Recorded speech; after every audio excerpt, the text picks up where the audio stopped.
Quarterback Kerwin Bell back for his senior season and ready to make a run for the Heisman Trophy.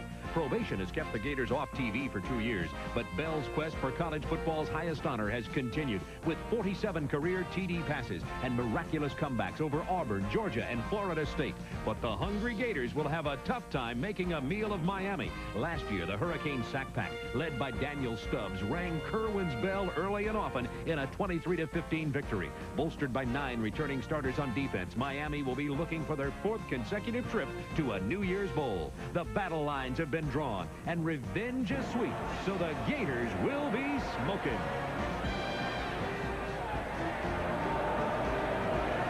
You're looking live at the Orange Bowl in Miami, a sellout due to a huge contingent of Florida Gator fans trying to take the home field advantage away from Miami in this bitter state rivalry.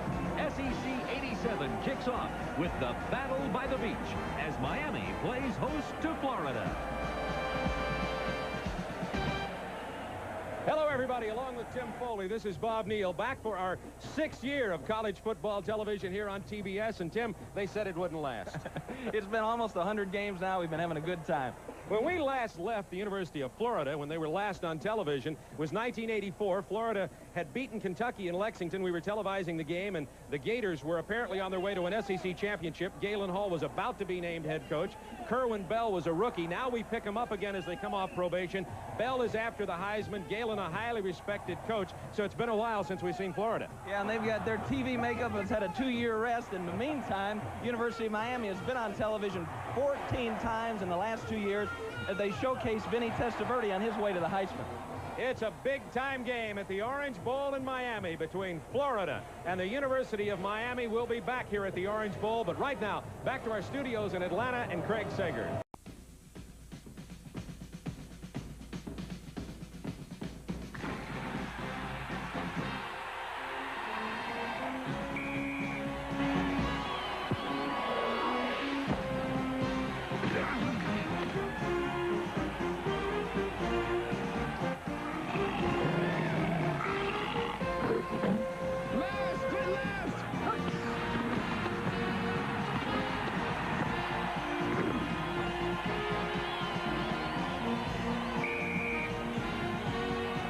TBS Sports presentation of SEC football is brought to you by Delta Airlines, serving more than 150 cities worldwide.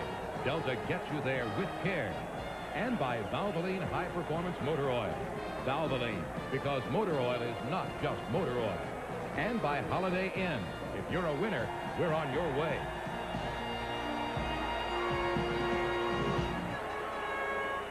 Just moments away from kickoff at the Orange Bowl in Miami. The temperature 90 degrees. There is a slight chance that there could be a shower, but you see mainly just white, fluffy clouds over the Orange Bowl. It's a prescription athletic turf. The field is in excellent condition and a great place to start the 1987 football season. And, Tim, let's start talking now about this game and the specifics of it. And across the country, everybody's talking about, of course, Kerwin Bell.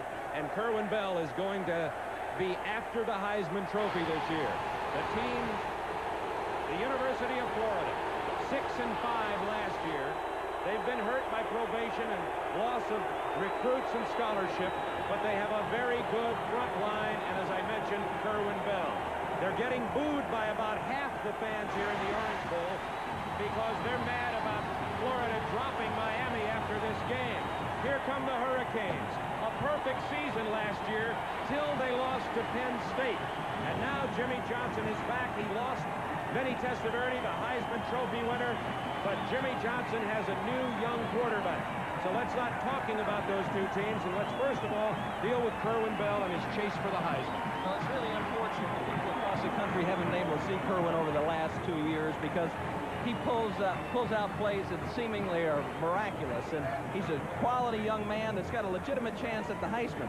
Unfortunately, he's got 6 wide receivers that have only caught 21 balls when you put them all together. So they're going to be going against a very experienced secondary for the University of Miami. Probably the strongest part of Miami's football team is their secondary. Benny Blades, an All-American, is really not that much better than the other 3 performers in that defense. And there's a big story for Miami, not a good story, and that is that Dan Sileo, a very good defensive lineman, has been declared ineligible. also very unfortunately for Dan and for the University of Miami. I think they were counting on Cilio to be the catalyst, as Jerome Brown was last year, to kind of ignite that Miami defense. He won't be there. Stubbs will miss him. Miami will miss him. And for the University of Miami, an untested quarterback. Testaverde, Kozar, Kelly gone. Enter Steve Walsh. And Walsh's greatest asset, as you see him there, is his ability to understand this offense and drive the car. He is not going to be a Kelly. He's not going to be a Testaverde or Kozar. Doesn't have that kind of raw skill. But he can be a good field general, and that's what they're counting on him to be today. And Florida's defense, a pretty good one. Mention one guy, Jarvis Williams. Jarvis Williams, All-American defensive back. Clifford Charlton will put a lot of pressure on Steve Walsh. We'll be back here for the kickoff just moments away at the Orange Bowl in Miami. You're watching SEC football on the Turner Broadcasting System. The Orange Bowl in Miami. It is 90 degrees. It is sold out, 75,000 plus.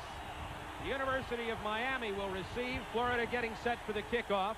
It'll be number 6, Robert McGinty, who has a very strong leg for Florida, a senior from Neptune Beach, kicking the ball for the Florida Gators. Their first time on television since 1984, coming off the probation, along with the loss of scholarships, in Florida very excited about being back on national television today. Miami, one of the most televised teams in America the last couple of years. Back deep for Miami, number 3 is Randall Hill. Number 21, Alex Johnson.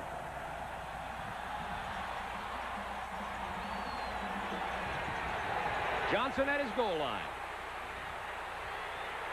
Down at the 9. That's John Spirito, special teams player, wide receiver for the Gators, making the first hit on television since 1984. And now the University of Miami, as I said, Kozar, Kelly, Testaverde are gone. Steve Walsh, the quarterback, and a lot of the load will fall on the broad shoulders of fullback Melvin Bratton. He gave Florida more than they could handle last year. Gary Mahon, a very important player over there at the left side. Mahon is replacing the injured John O'Neill there. We'll keep a close watch on first down. Maybe a yard or two. Let's take a look at the defense for the University of Florida. Defensive line, Rondi Weston, Jeff Roth, and Henry Brown. Roth missed a lot of the fall practice with a sore lower back, but he's healthy and back now. The linebackers are led by Clifford Charlton. He's the pass rusher. Gerald Dixon playing in place of the injured Todd Gatlin. Jarvis Williams, an All-American candidate, leads a very good secondary. Handoff Warren Williams out to the 13 and not much more. It'll be third down long. Bob, in situations like this, at the beginning of a game, your heart is always pounding. And as you look at Steve Walsh, I guarantee you can hear the blood going through your ears. And what you have to do is maintain your composure. Jimmy Johnson doesn't want to cause something bad to happen early. They got very poor field position starting from their own 10-yard line. He's going to be conservative down in this area of the field. It's third down 6 from the 14-yard line. 2 receivers to the left of your screen, one up at the top for Miami. Here comes Charlton. A shovel pass forward to Bratton. Out for the first down. A heads-up play by the third-year sophomore quarterback, Steve Walsh.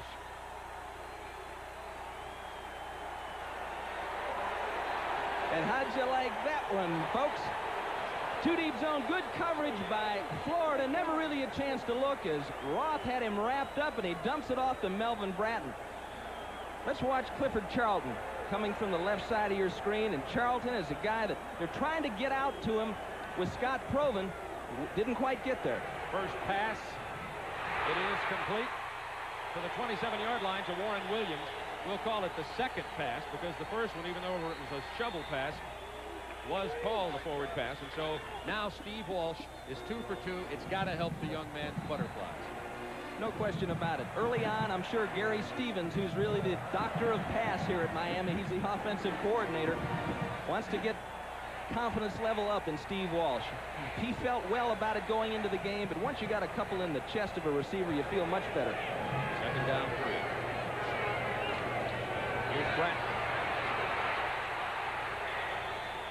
Chased out of bounds at the 29. He's short of the first down. Needs to get to the 31. Pat Moore making the stop. Number 45. One of the 2 inside linebackers for Florida. They have good linebackers, but there is a question mark as to how well Gerald Dickens will play in place of the injured junior Todd Gatlin. They're really inexperienced in there. Pat Moore was a walk-on freshman last year. Made a nice interception in this particular game last year, but they're inexperienced in the middle. Gatlin getting hurt this week in practice really thins the ranks. Irvin to the left. Brian Blades to the right. On 3rd down 1. Here comes Williams in the backfield. Thrown for a 5-yard loss. Big 3rd down play led by the nose tackle Jeff Roth.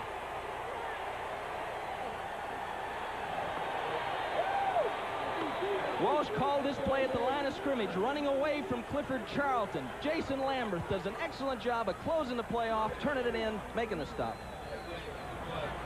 Jeff Beagles is in to punt. See him standing at about his 12-yard line. Look out. Big trouble. Out of the end zone for a safety. A big break for Florida.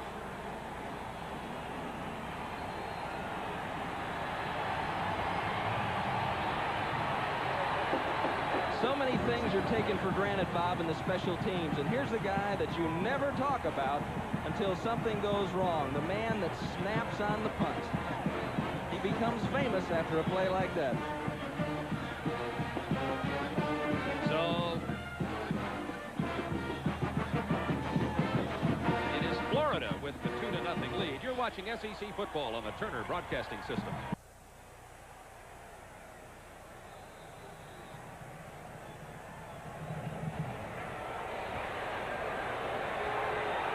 Kerry Watkins to the 46-yard line. So Florida gets a break on the bad long snap over the head of the punter Jeff Beagles.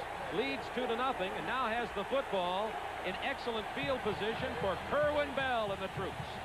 There's the correct score. Florida 2, Miami 0.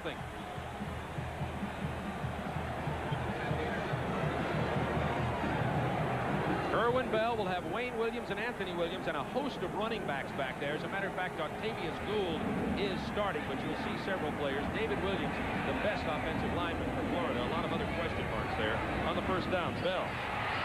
It is complete to Simmons, down for a loss of about a half a yard. Stacy Simmons, a sophomore from Clearwater. Rod Carter, number 91, with a stop for Miami. Here's the defensive lineup now for the Miami Hurricanes, one of the best defenses in the country. Jimmy Jones, the man who has to replace Cilio, who was ruled ineligible late yesterday. Daniel Stubbs is the big playmaker on that defensive line. He's the sack leader with 30 career sacks for Miami. George Myra Jr., the heady leader at middle linebacker, and All-American Benny Blades leads an excellent secondary for the Hurricanes. It is 2nd down, and we'll call it 10, a little longer than 10. Penalty marker down. Looks like they got Jimmy Jones to jump on that one.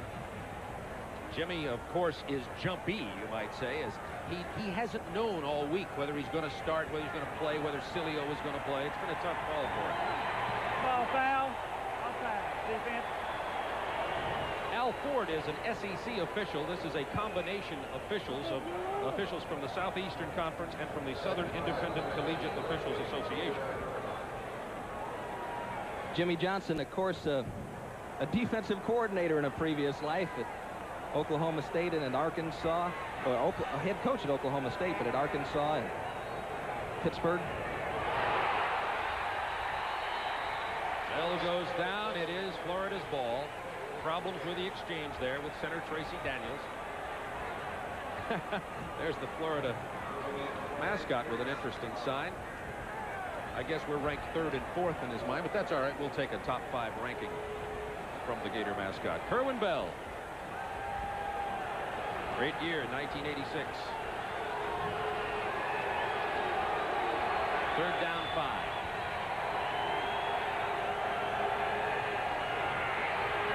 Well, with a lot of time. complete for the first down to the 41-yard line. Receiving the ball, Octavius Gould, the tailback who started in place of Wayne Williams. 7-yard gain, first down, Florida. If Kerwin Bell has time to throw the ball, it may be a long afternoon for the Miami defense. Jimmy Davis at the top of your picture did a nice job keeping Danny Stubbs out of there. And again, they're going to miss the pressure from the middle as Cilio isn't playing. Octavius, call me Liquid Gould. Nickname? Inside the 40 to the 39-yard line. Florida's leading in this game 2-0 on a bad snap over the head of the punter, Jeff Beagles, and a safety. Florida started with very good field position on this drive. They started at their own 46-yard line.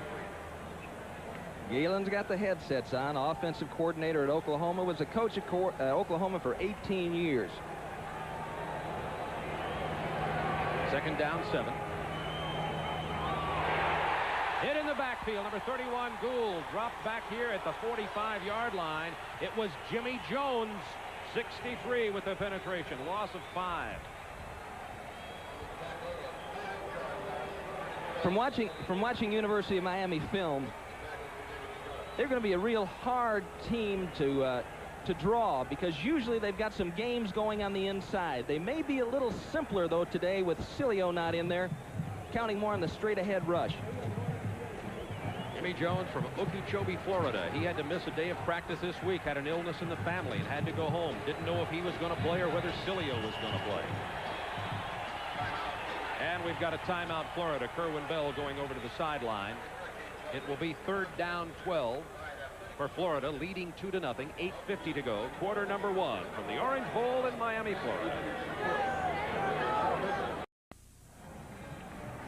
Florida leads 2-0 on the safety when the ball was snapped over the head of Miami punter Jeff Beagles. And now it's 3rd and 12 Gators from the 44 of Miami. Hawkins jumping off on the right side of the defensive line for Miami. Al Ford, the man in the white hat, he's the referee. The offensive lineman, Bob, cannot move. Once he's got his hand down. Foul, it goes on the white. Still third down. So the penalty goes against Florida. Now it's third down and close to 19 yards. They're going to move it all the way back to the 50. It has to get to the 31 for the first down. You know, Bill Hawkins can come across the line and go back as long as the ball's not snapped. An offensive lineman has to maintain his position, that hand on the ground. He can't move. Here's the inexperience of this Florida team. Early. Galen Hall says we'll get better if we can avoid injuries. Later in the year we'll be a lot stronger as we gain experience. Big snap to Bell. Nice grab, and Bell goes down at the 40. It's his old friend Danny Stubbs, his 31st career sack.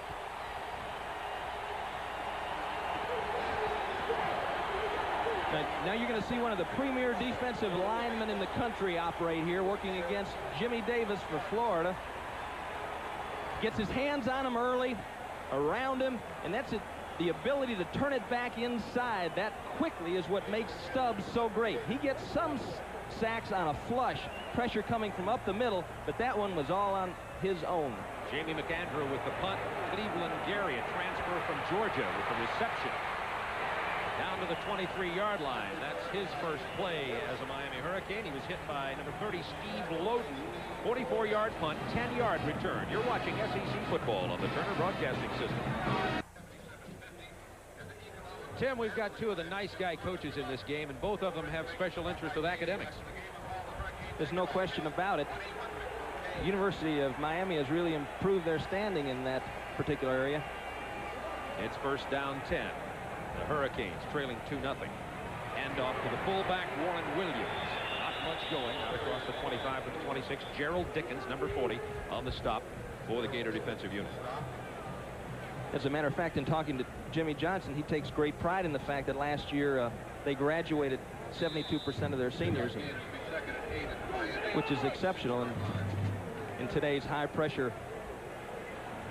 athletic schedule. Miami sidelines. Miami in the orange jerseys. Florida in the orange pants. It's a sea of orange in the Orange Bowl.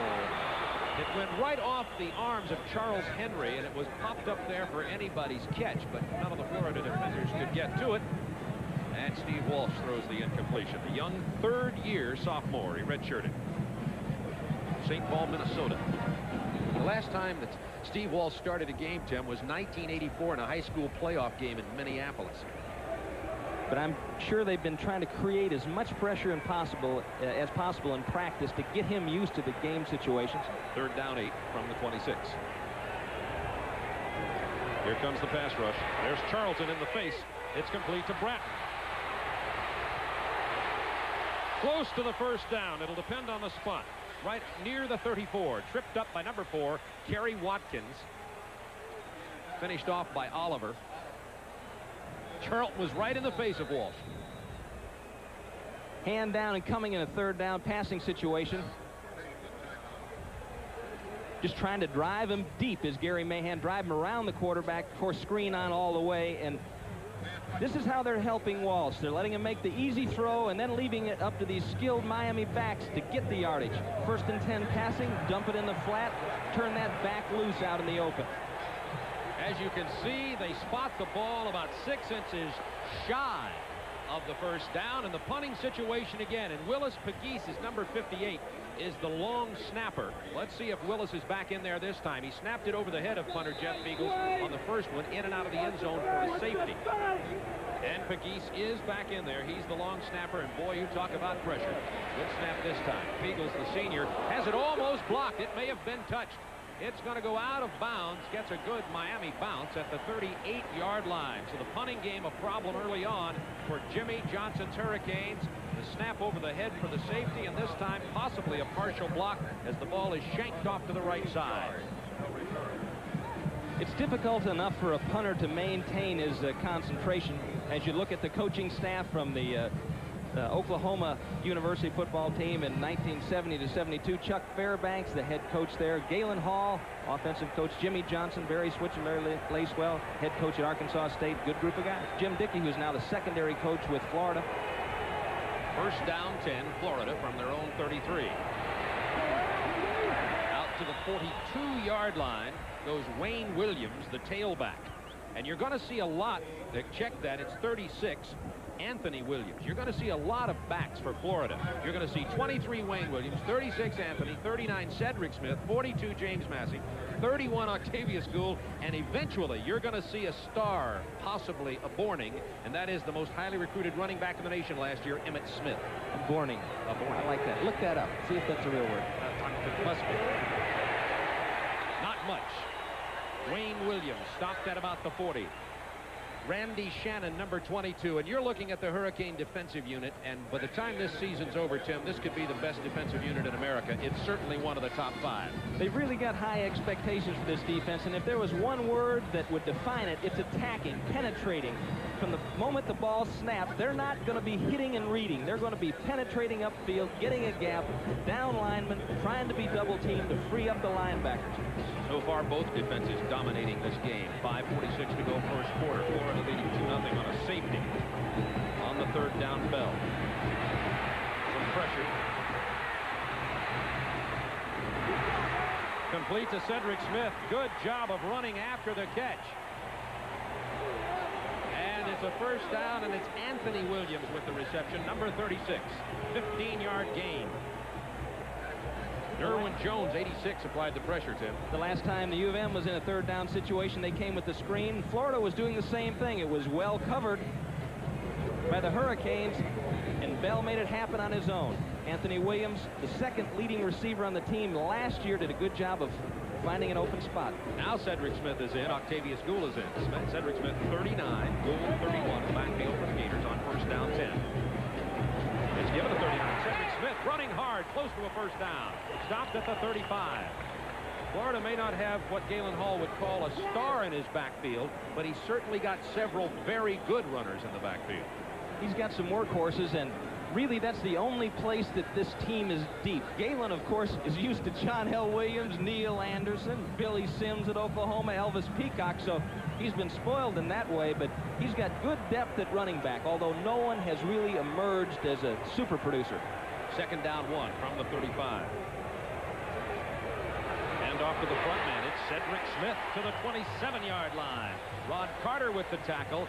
Florida running better than Miami had hoped they would. Remember, missing from the Miami front four, Dan Cilio declared ineligible late yesterday. And they are trying to take advantage of that. Dave Wanstead, the defensive coordinator for the Hurricanes, felt they had to make Florida throw the ball to be effective.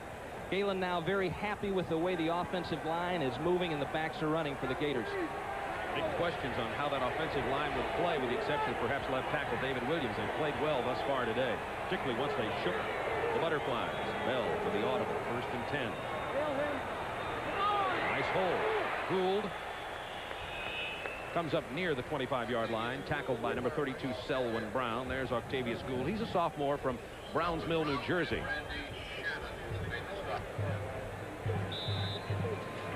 You wonder if it's hot. There's one of Tim's fans. And the temperature, let's see, on the field, 190 degrees. That's hot. Never a dull moment. It said, what was that, about 190? At least. Officer, I was only going 55, so that reminds me of. 2nd down, 7 from the 25. Bell, the play fake, the pass. Incomplete over the outstretched arms of 39, Cedric Smith at the 20. Bell not real sharp early. He is 3 for 4. But it's the first game of this year, and you can bet that Kerwin Bell is ready to play. And what a story. Galen Hall was telling me when I was in Gainesville on Wednesday, and I know you talked to him earlier, Tim, his memory of that Tuesday before the Miami game, the freshman year of Kerwin Bell, when Dale Dormany was injured, and they had to go find Kerwin. Galen, who was offensive coordinator, said, I had to go look at film to remember how this guy played, because he had been 8th string prior to moving up to second team. 3rd and 7 from the 25. Bell in the pocket as a man. He got there late, broken up nicely by that excellent Miami defensive tandem. It was intended for 20 Lomack. Donald Ellis, the man with his hands on the ball, number 29. Stubbs putting on the pressure here. Jimmy Davis come out trying to get a hand on him, trying to get that right hand on him, stab him, drive him around the quarterback. Bell steps up well. Gould was open, coming across underneath. Womack didn't really have it. Donnie Ellis right there along with Selwyn Brown. And the field goal attempt by Robert McGinney is wide. It was a 42-yard attempt. Florida continues to lead by a score of 2-0 thanks to the safety after Miami's first possession in this game. 3:11 to go, quarter number 1. Kerwin Bell taking a breather. It's 90 degrees down there. Some injuries affect particularly the Miami team, Tim. They feel like Brett Perriman was at least as good as Michael Irvin. As fine receivers they had, they're going to miss him on offense, and we'll get back to the rest of those in a minute. Steve Walsh. Richardson hits him as he releases it to Bratton. To the 40-yard line. Kerry Watkins with the tackle. The reception and run by senior Melvin Bratton. 34-yard gain. See, here's the plan by Gary Stevens. Bratton is helping out on the blocking, and if nothing's open, initial man not open, Bratton checks down. That gives Walsh a 3-yard throw. He just dumps it here to Bratton, and now look at this. Dip and dodge, look out. Hard to corral, scored 3 touchdowns last year against Florida. You can see you don't want to be taking him on one-on-one. Miami on the move. Walsh. There's a man open, incomplete at the 25-yard line, trying to get it to tight end Charles Henry. Couldn't hold on to it. Nice pass by Walsh, however. It was right there. It was right there, and Charles Henry needs to take that route a little bit deeper. He was running it in behind Michael Irvin, who had cleared out the cornerback. Needs to get a little bit more depth. That way Walsh can loft the ball in there, make it an easier catch for him. 2nd down, 10 Miami. 2:36 to go. First quarter. Florida leads 2-0 on a safety when the ball was snapped over Miami punter Jeff Beagle's head in and out of the end zone. Hand off to 24 Warren Williams. About the 37, and down he goes. If you want to talk about underrated, Warren Williams might be the most underrated player on the Miami offense. One of the finest north-south runners that I've ever seen. he's not going to give you as many moves as Bratton. He's going to take it upfield. He may give you a little dip, but then pow, he's heading upfield, and also a fine receiver. Now, you talked about Perriman being out. Now the 3 receivers are in there for Miami. They like it. Irvin, Blades, but they have to go with Brown instead of Perriman, and this weakens them, Tim. It does weaken him, and Brown had a problem with his ring finger, dislocated his finger, so he's not 100%. On 3rd down, complete to Williams. To the 23-yard line, Warren Williams tackled by Jarvis Williams. 12-yard gain, and Walsh is looking heady. 5 of 7 for 67 yards. Nice poise. Just get a little man-to-man underneath by Florida. Tolbert Bain makes a tackle, and it's a 4-yard gain. That's what you have to do. They dump the ball underneath, come up, make the hit, make the play. Hurricanes started this drive on their own 26. They're down to the 23 of Florida. Walsh, good protection. Into the end zone. Coverage is there. The ball is caught by Brian Blades. Even though the coverage by Watkins was there, it's a touchdown, Miami.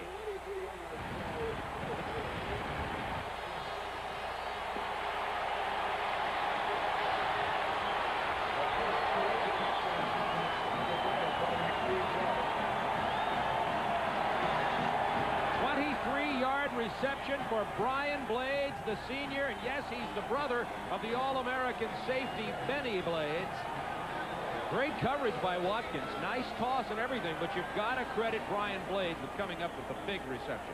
Yeah, and you credit Steve Walsh with putting that ball in a place that if Blades doesn't make the catch, it's going to be an awfully hard catch for Watkins to make. He's turning around, trying to rotate in the air, looking back into the sun. Florida going for 2. They know about that, Miami going for 2. They know about Florida's safety. Walsh, complete to Brian Blades. Blades responsible for 8 points. First the touchdown, then the 2-point conversion, and this young Steve Walsh and Brian Blades are maybe becoming a powerful combination.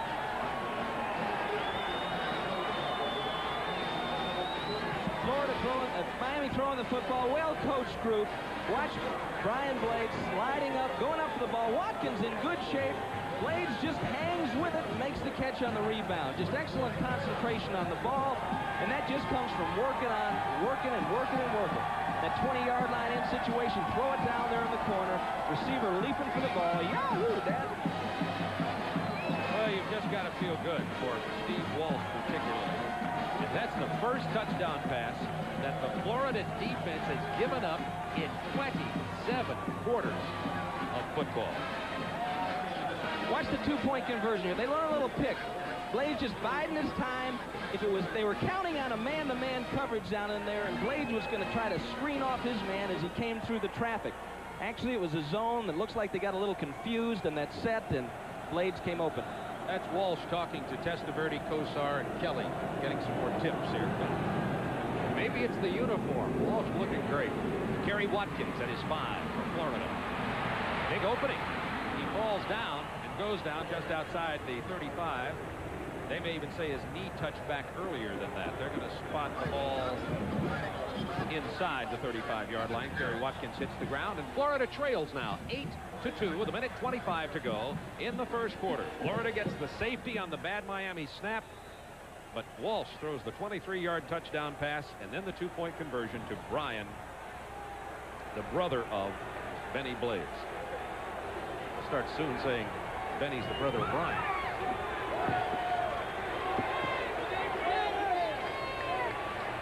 Bell gives to Williams, Anthony Williams, about 3. Daniel Stubbs, 96 with the tackle. These two teams have played each other every year since 1938, with the exception of 1 year during the Second World War. And after this game, they will not play each other again until 1992, as Florida has dropped Miami from the schedule. Is it controversial? You bet. 2nd and 7. Florida running again, penalty marker down. Ball is down at the 40.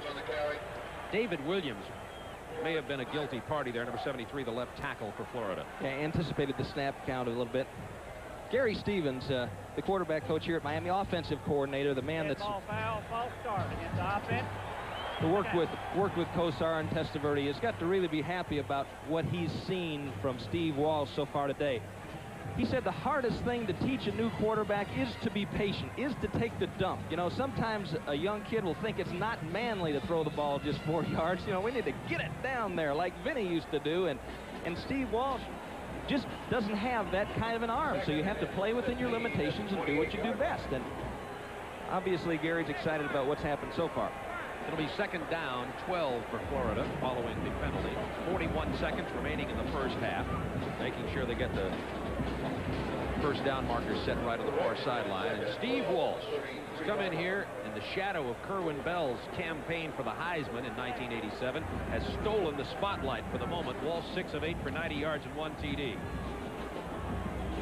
Bell has it 2nd and 12 from his own 33.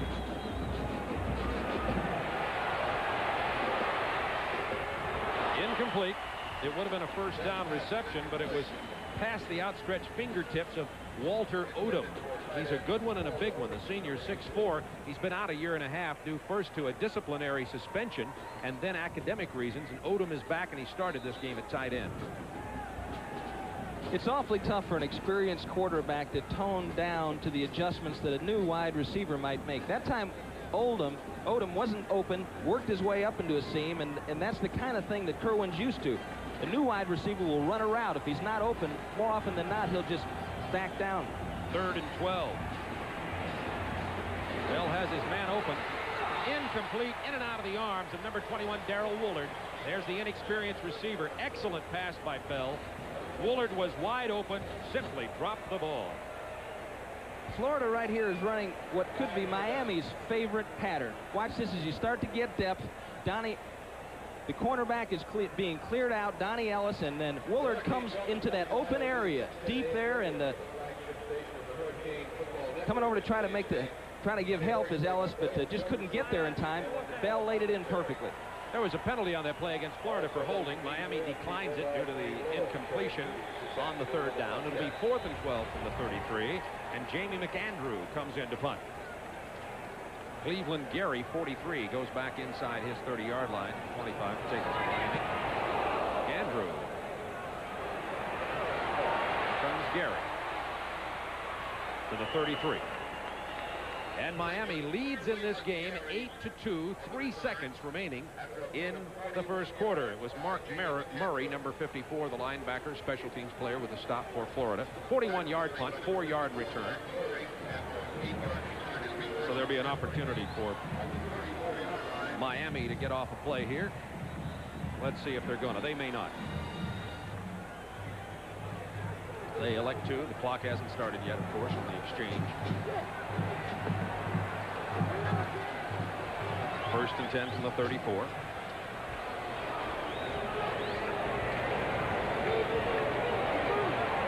Penalty markers go down. Clock expires. That's the end of the first quarter. Warren Williams carrying the ball, but hold everything just a moment to see who this penalty is against. Miami leads 8-2. Florida got the safety on a bad snap. Willis McGee snapped it over the Miami punter Jeff Feagle's head into the end zone and out for a 2-point safety for Florida. Then a 23-yard touchdown pass from Steve Walsh to Brian Blades, and a 2-point conversion has given Miami the 8-2 lead here at the end of the first quarter. Here's Al Ford, the official, with the announcement. Dead ball foul, illegal procedure against the offense. Still 3 seconds left in this quarter.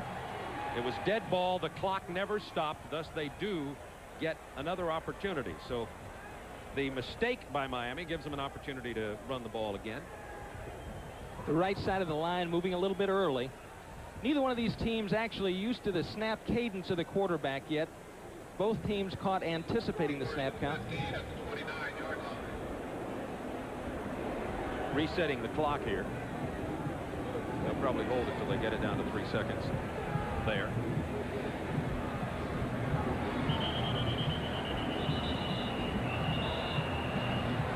Well, it's going to take about an hour to play the final 3 seconds of the first quarter. We're at the Orange Bowl in Miami. It's 90 degrees. Season opener for the Hurricanes, ranked as high as 3rd in some polls in the preseason, mainly around 6 through 10. Jim Kelly on the sideline. He was here playing last night in Miami with the Buffalo Bills. The last time I did a University of Miami game, he was playing quarterback for Miami with your. We're in Mississippi State at Starkville with your friend Chuck Dowdle, WSB, Atlanta. Brett, one-handed catch. Nowhere to go.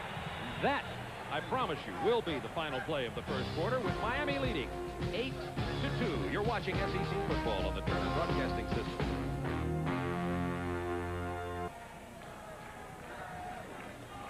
At the Orange Bowl, this is technically a University of Miami home game, but with so many Florida alumni, as a matter of fact, there are more Florida alums in the Miami area than there are Miami, with Florida being the large state school and Miami the smaller private school. It's about 50-50 in terms of who's cheering for who here today at the Orange Bowl. Ready for the second quarter. Miami leading by a score of 8-2. Steve Walsh, what a great start the young untested third-year sophomore is having. It's complete to Michael Irvin. 4.5 speed. Bain, number 18, Lewis Oliver, number 18, drives him out of bounds on the far sideline. Oh my, 65 yards. Michael Irvin can fly. As I told you, he runs a 4.5 40. Oliver shaken up on the play, number 18 for Florida. And here's just an example. Zaven Uralian trying to get some young players in, trying to rotate them in. And there's Dwayne Glover, who's not a regular starter in there, misses a tackle, and here goes Michael Irvin. Zoom, singes the turf down the sideline. Great hustle by Lewis Oliver to get there. Looked like he got kicked in the stomach at the end of it all. That's the 100th career reception for Michael Irvin, just heading into his junior year. See, when do you get a player experience, Bob? I mean, you just have to do it in a game. You have to take a chance, and obviously Miami noticed a change in the secondary and thought they'd try to take advantage of it. That's what you do. When a new defensive back comes into the football game, you know he's going to be anxious. Test him right away, and that's what Jimmy Johnson's team did. And they came up with a pay dirt there. Ball is spotted at the 7-yard line. Miami leads 8-2, first and goal. 65-yard pass completion. Walsh to Irvin. Walsh is going to throw it again. Who wouldn't? He's been so successful. Wanted to go to Irvin again. Incomplete in the end zone. Coverage by 28 Richard Fain, who's a redshirt freshman. Now we're talking about Florida's lack of depth. You're seeing what we mean. I don't think he wanted Michael Irvin. If you want this pass, you deliver it right now before help can get there. And Irvin runs into the Florida safety there, coming over Jarvis Williams. And you know me, Bob, I don't believe in pass defense. I wasn't even close. You believe in defense. You don't believe in interference. Excuse me, yeah. Here's Warren Williams hit in the backfield at the 13-yard line. Jeff Roth, 96, and 99, Henry Brown with the penetration. Very big play. It'll bring up third down and goal from the 12 for Miami now. Both defensive coordinators, Uralian and Wanstead, told me the same thing. You find out about your defense. You find out the chemistry of your defense when their back is up against the wall. Who's going to come up with the big play? Who's going to make something happen to turn the tide? Henry Brown did at that time. 68 is Rondy Weston. He's the other side in, the junior. Now it's third and goal from the 12 Miami. They lead 8-2. Early second quarter. Walsh. It's picked off. With the ball, Joey Nicoletto, the junior reserve linebacker. You just don't know who's going to make the big play. It was intended for Alfredo Roberts, and Walsh, after coming up with great play after great play, throws his first interception. You're watching SEC football on the Turner Broadcasting System. They're looking for man-to-man coverage here. They're trying to clear it out with Irvin. Warren Williams taking it straight up the field. Alfredo Roberts right there. The ball is a little bit overthrown, and I think Roberts might have felt it was for Williams. Looked like he pulled his hands down almost. Didn't really extend for the ball.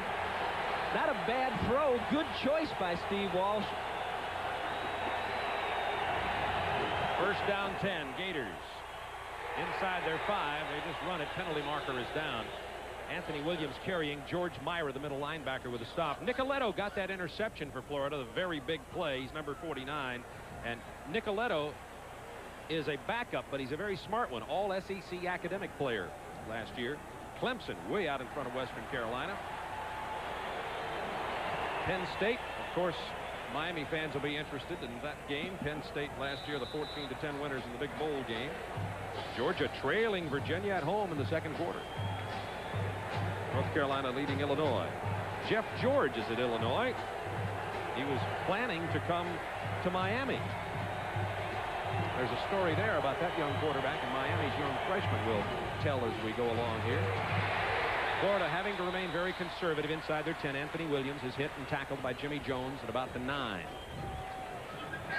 One thing you're always concerned about in this situation on defense is the home run, the big ball. Florida has wide receivers that can really shoot, can really fly. Stacy Simmons ran in the Junior Olympics this summer. Ernie Mills runs a 4.3 40. Kerwin could air it out here. Second down 5 at about the 9. Hit and dropped in the backfield, Anthony Williams. Greg Mark penetrating, the sophomore.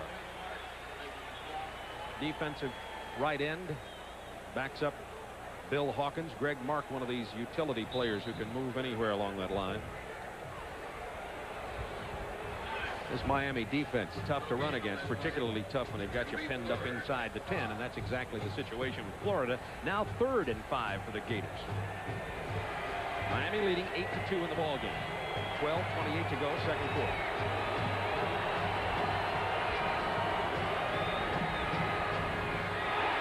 Tried to get it to Tony Lomack. Bell threw it behind and low. It'll be a punting situation for Florida. No place else to go with that ball, Bob. Good drop by the linebackers on a too-deep zone, and Bell had to throw that one away. He gave the receiver a chance to make the catch, but it was just too tough a catch. Jamie McAndrew.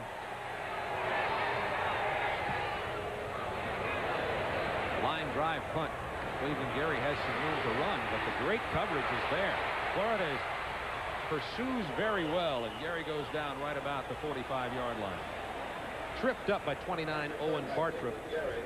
Finished off by 94 Andy Newman. We have 12:06 to go in the first half. Miami leads 8-2, and they have the ball with excellent field position. 12:06 to go, first half from the Orange Bowl in beautiful Miami. 90 degrees today. Miami leads on the 23-yard touchdown pass from Walsh to Brian Blades, and the 2-point conversion Walsh to Blade. And Florida's points came on the safety. Bratton, the running back option pass. It's picked off. Number 18, Lewis Oliver at the 10-yard line. The second interception, one off the arm of Walsh, and this one off the arm of Mel Bratton. Florida dodges the bullet again. No chance on that one, Bob. Good job by Oliver. He was back there all the way. Williams back there. Kerry Watkins, a weak side corner, was running with this receiver, and Bratton just wanted to show him he could throw it downfield. Look at this. And good catch by Oliver, who is becoming a remarkable safety himself, a walk-on. In the shadow of Jarvis Williams, Lewis Oliver, some people think maybe is good. It's a great safety tandem. 1st and 10, Gators from their own 11. We're going to continue to run the ball out to about the 11-yard line, and the first carry of his college career for number 22, Emmitt Smith. The young man, the most highly recruited running back in America last year from Pensacola, Florida. You saw Ron Carter come up there, fill it from the inside, and get a good shot on the little man, but he's got great balance. He just popped to the outside and kept those feet moving. Walter Payton's size statistics. He's 5'10", 200 pounds. Galen Hall says, you know, I've seen the Greg Pruitts and the Joe Washingtons and the Billy Sims, and he looks as good as they did when they were entering their collegiate career, but he said the test comes under fire. Out to the 16 goes Cedric Smith, tackled by George Myra Jr. And that's a play that Larry Zonka made a lot of ground on. Fake the toss, hand it to the fullback, and what you do is you get the line pursuing to the strong side and hoping that the middle linebacker, in this case George Myra, will overrun the play. Almost leave him unblocked, try to cut it back behind him. Speaking of Zonka, you and Zonka and your teammates played a lot of games here at the Orange Bowl. How many did you play here, Tim? I tell you one thing, it's not as hot up here as it was down there, especially on the corner. 3rd down, 5 Gators. Bell under pressure. Incomplete out to the 35-yard line. Intended for Stacy Simmons. And Kerwin Bell is now 3 for 9 for 22 yards. Florida with bad field position the last 2 possessions. Both times interceptions stopped Miami scoring drives, but because of the field position, Miami couldn't get anything done. Bell is a lot like Testaverde used to be with the gun, with the rifle. He can get it downfield, and what they have to do is buy him some more time. Hopefully these young guys can come open from a Florida standpoint. Jamie McAndrew got a good block there. That one might have been blocked. Cleveland Gary, down he goes at the 42. 10:56 to go. 2nd quarter, Miami 8, Florida 2. You're watching SEC football on the Turner Broadcasting System. The injured Miami player is defensive tackle Derwin Jones, who had been hampered by an ankle injury, and he's down. Remember, Dan Cilio had been declared ineligible, weakening that line, and this could be a terrible blow to Miami's defensive hopes if Derwin Jones is injured with any degree of seriousness. We'll check on it and report back to you. 1st and 10 Miami from the 41 of the Hurricanes. They lead 8-2. Here's Warren Williams. 1st down carry for Warren Williams. Inside Gator territory. Jeff Reuter with the stop for Florida. Good job by Holder and Proven. Sullivan up there, opening up some holes. Good double team block there. And here's what I mean about Warren Williams. There's 71, Matt Patchen blowing some people out of there, but Williams is everything is upfield, doesn't waste a lot of time with lateral moves, just take it toward the goal line. 1st down 10, Hurricanes from the 43-yard line of Florida. 10:27 to go, 2nd quarter. Bratton is dropped at the line of scrimmage. Joey Nicoletto, who had the interception stopping that touchdown thrust by Miami earlier, made the stop there. Nicoletto getting more playing time than they had expected to use him, but because of Todd Gatlin, another inside linebacker's injury, they're having to go to Gerald Dickens and Joey Nicoletto in there as backups, and Nicoletto's really rising to the task today. Mark Murray's in there also, a redshirt freshman linebacker. 2nd down 10 Hurricanes. Walsh with a checkoff. It's complete, gain of only a couple of yards. Warren Williams with the reception. Yes, we're in Miami, you can tell. Miami fashions. Miami nice, you might call it.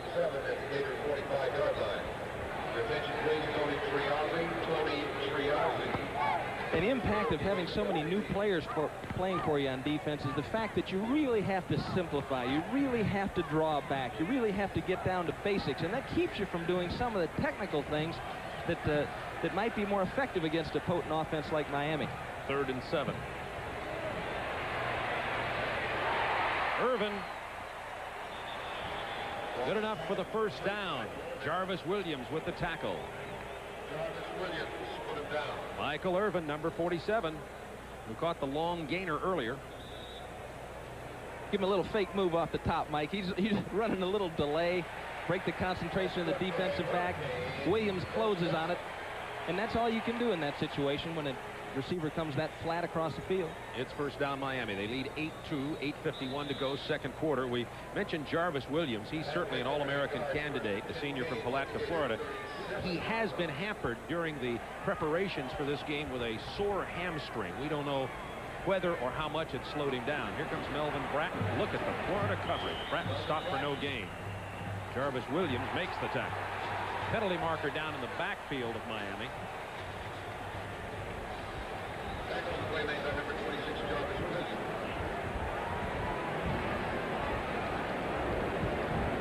Henry Brown, number 99, may be accused of face masking here. Looked like he perhaps had the grasp. Face mask. White team, 15-yard penalty, first down. And it's flagrant face mask. 15 yards. Big one. He's standing there talking to Dan Coughlin, the defensive line coach, who used to be an assistant at Kentucky and was also at Coral Gables High School here. 4th University of Florida penalty, and that one was a very big one after a good defensive play. There, you just saw on the sideline David Arnsbarger. He had a clipboard in his hand, and he's the son of Bill Arnsbarger, now the athletic director at Florida. 1st and 10 Hurricanes inside the Gator 25-yard line. Here comes Warren Williams. Jarvis Williams with a bone-crushing stop that time, his 6th tackle of this game. He is a big hitter. You've got to be impressed with his agility and ability to cover, quickness afoot, but he is a tough kid. For 200 pounds, he put a sock on Melvin Bratton last year. Might have been outlawed. Could have been called unnecessary roughness if you had a quarterback as a receiver, official. We have Brian Blades wide to the left side, Irvin wide to the right side on 2nd down 7. They just run it into the middle. Melvin Bratton, no gain. Jeff Roth with the tackle. It'll be 3rd down now.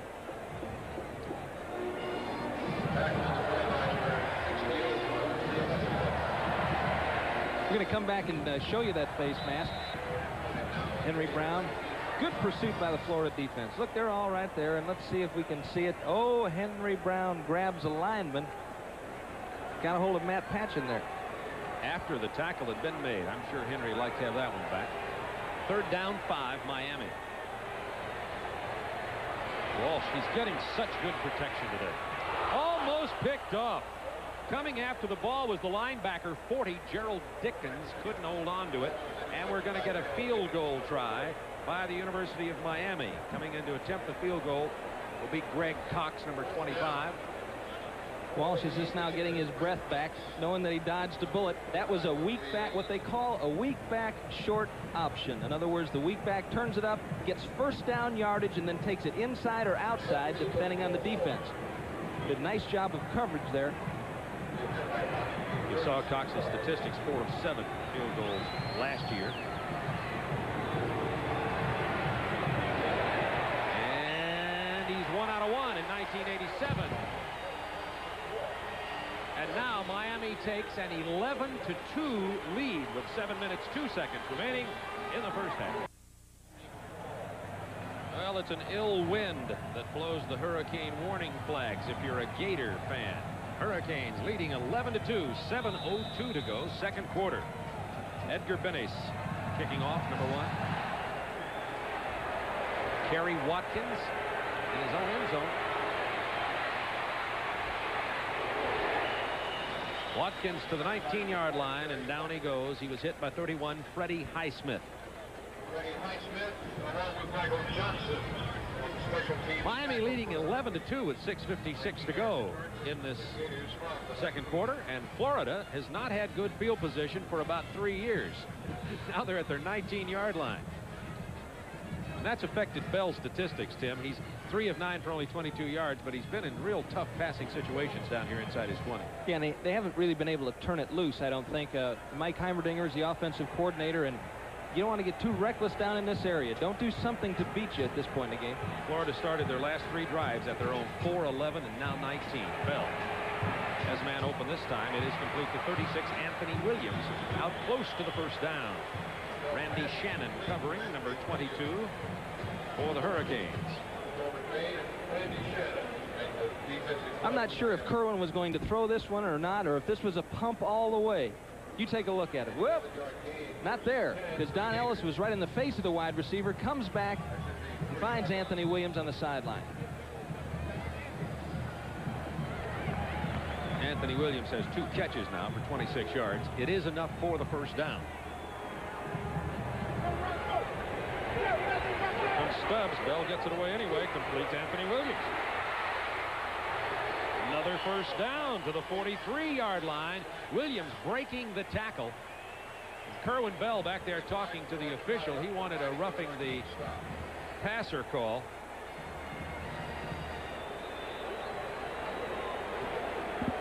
He just barely gets this one away. Primary receiver not there. Boom. I see what he means. Irwin Bell really took a shot after that. No penalty marker. It looked like Pegues coming in. They are going to call the roughing the passer. And it is a first down. After apparently not calling it, they decided after the discussion, and that'll be tacked on. In other words, that penalty comes on to the end of the gain, and it's a very big one, and Florida now penetrates Hurricane territory to the 42-yard line. It was certainly a hard hit, and it was definitely after the ball was released, Tim. Yeah, but look and see if he's not. No, you're right. You're right. I was thinking that the man was in the air, but he certainly wasn't. Billy Hawkins came around there and had an ability to pull off, at least make the contact less severe. Not much that time. It's Cedric Smith, 39, inside the 40 to the 39-yard line. Miami leading 11-2. And I think that's all they're looking for. If you're in a situation like that, I don't think there's a way that Hawkins could have avoided contact, but you can back off. You know, you can take your foot off the gas pedal and not really try to inflict an injury. There's the Florida Gator mascot. A lot of Gator burgers being eaten the last couple of days by Hurricane fans. I didn't partake of that. Second down 7 from the 39-yard line of Miami. Here they come. Bell just had to get loose because there were 3 orange jerseys all over him. He tried to get it to 21, Darrell Woolard. We said the score is 11-2 with 5:17 to go in the second quarter. Florida scored first on the safety when Willis Pegues snapped it over Jeff Fiegels, the Miami punter's head, in and out of the end zone for the safety. And then an excellent drive by Miami with very good poise by the young quarterback Steve Walsh as he threw to Blades, Brian Blades for the touchdown, and then the 2-point conversion to Blades. And the field goal completes the scoring by Miami, the 37-yarder by Cox. 3 receivers to the left side, 1 to the right side. And Bell gets in the shotgun, doesn't like the look of the Miami defense, and calls timeout. See, this is what you get when you have 6 inexperienced wide receivers running a lot of different formations. In the past, Florida's been pretty basic, Bob. They've had the great athlete throw them the ball, try to lock on with your offensive line, and then let the guy make the yardage. And that's what they ran at Oklahoma, and that's what they were successful doing at Florida too. And then they mixed in the pass.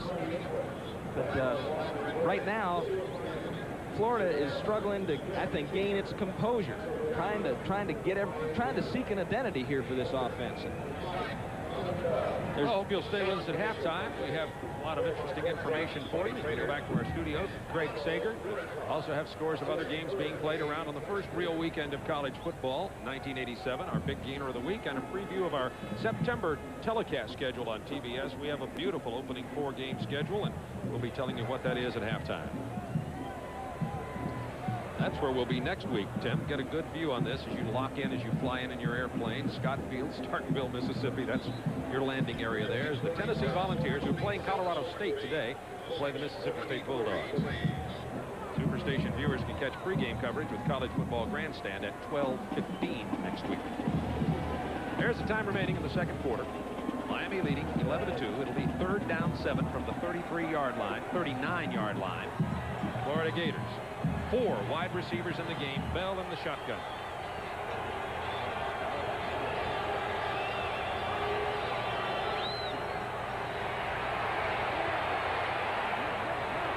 It's complete to Simmons.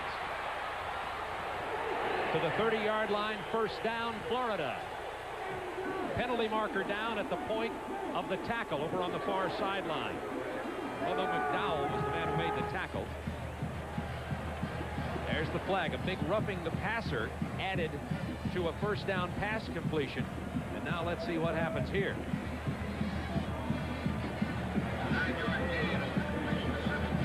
They're going to tack on more against Miami again for a penalty. Defense, 15 yards, 1st down. Flagrant face mask. Let's see if we see it. Here's 25 is Stacy Simmons. Making your move right there. Simmons ought to go get the 1st down. Bubba McDowell, number 48 from Merritt Island, Florida, looked like he had a hold of him. 5 penalties now for 45 yards against Miami. It's down to the 15-yard line. 30 yards on this drive have come at the expense of Miami penalties after the play. Gators trail 11-2 to Coach Redmond. Not much that time for 36 Anthony Williams. He was hit by Daniel Stubbs. They'll say he got back to the line of scrimmage. It'll be second down 10 from the 15. And there you see Danny Cilio there, and it's unfortunate for this young man. I had prepared all summer long, 6'2", 282 pounds, the strongest man on the University of Miami football team. A fellow that could have been a catalyst for this defense, but has been ruled ineligible by the NCAA. Second down 10 from the 15. 4:12 to go in the first half. Kerwin Bell with an audible.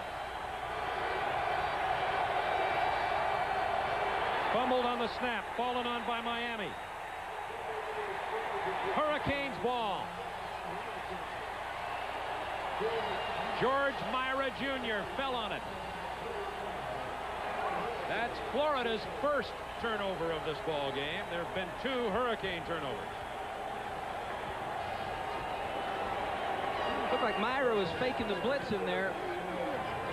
Might have been offsides on that snap, Bob. I'm not sure. Let's see another angle. It looked if Myra was in the neutral zone when the ball was snapped. If that's so, he's offsides. But life goes on. Toss of the coin. George gets the ball. From the 16, Miami hands the ball to Warren Williams. Nice job on the run. 9 yards to the 25-yard line. Ricky Mulberry, 32, with a tackle. Okay, watch number 45. Now he's pointing up in the line. Up now. Was he across the line of scrimmage? If he's across the line of scrimmage, then he's offsides, or if he's in that neutral zone. And I think Tracy Daniels snapped the ball when he jumped, and Kerwin didn't get it. But that's the breaks of the football game. You know, you got to make up for those. Second down and less than a yard for the Hurricanes. They lead 11-2. They dodged the Gator bullet that time. On the turnover, Warren Williams gets the first down, a couple more yards. Out near the 30-yard line. Clock down to 3:16 to go in the first half. It has been a low-scoring ball game, and Tim, we expected it probably would be, as it's the first game of the year for both teams. Both teams with pretty good defensive teams, and both squads with questions on offense. Unquestionably, the strength of both these teams lie in their defense. I think Miami's got a little bit more to work with on offense in terms of their running backs and wide receivers. Their defense is really strong, man for man, as you go down the line. In every position, they're solid. They will be, I think, from what we're seeing here today, one of the best defenses the University of Miami's seen in a long, long time. Out to the 31-yard line. 2:53 to go in the first half. Miami continues with their lead of 11-2. Miami hope to keep the ball on the ground now. Melvin Bratton, who just tore up the Gators last year, has only 3 yards total carrying the ball in 6 attempts in this game. But Warren Williams has been doing better, has 38 yards and 9 carries. Yeah, but see, you don't count that little 3-yard dump that he caught and took it 40 yards. So Melvin Bratton, that's right. Right, yeah, so is that a run or a pass? It's obviously recorded as a pass, but good defensive play against Warren Williams that time. He stopped for no gain. Pat Moorer with the tackle, number 45, the inside linebacker for Florida. Let's just watch this Gator line. As opposed to firing off in the cracks, they're more head up and reading and moving to the football. And they're a pursuit-oriented defense, and that, of course, has been very effective for Zaven and a lot of defensive coaches around the country. Just a different style, as opposed to running or passing in offense. Third down 11 from the 23 down for the Hurricanes. Charlton, 56, comes for Florida. He does, but they pick him up nicely. It's complete to Brian Blades. Blades is short of the first down, and a penalty marker is down. They had held him short of the first down. Watkins on the tackle.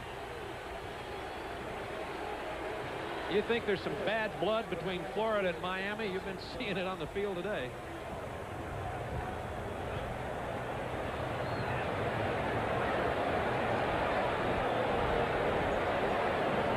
Blades was held short of the first down.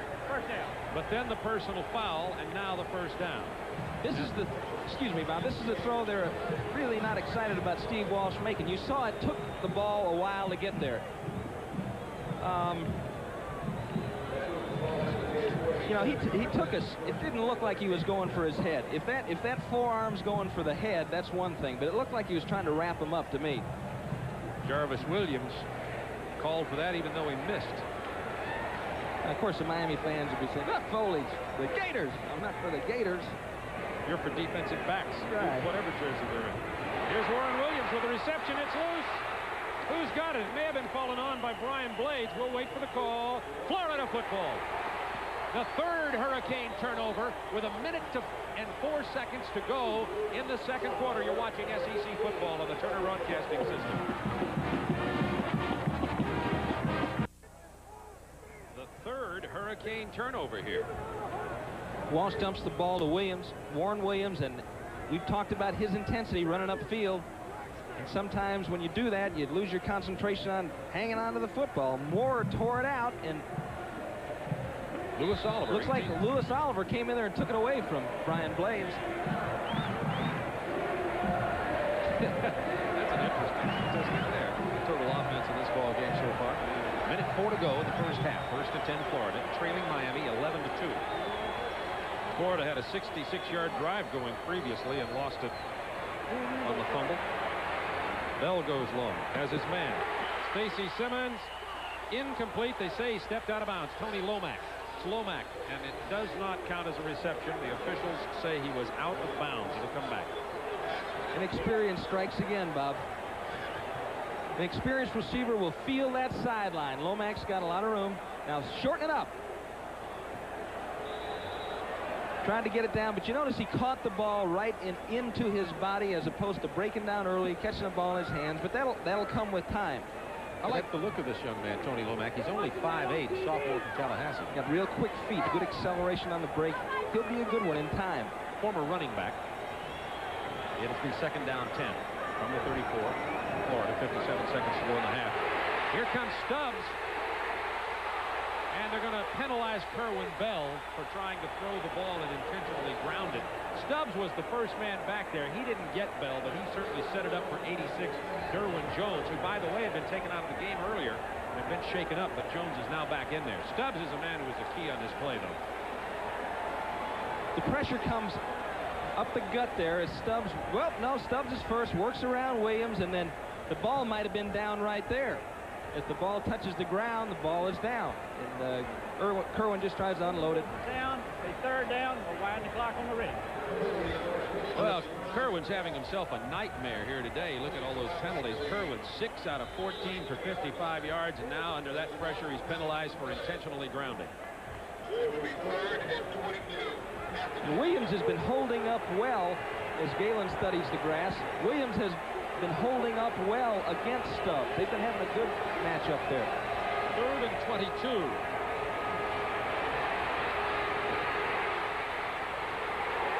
It's 96 Daniel Stubbs. Credit the secondary of Miami for covering those Florida receivers, though. Bell had all kinds of time to get rid of the ball.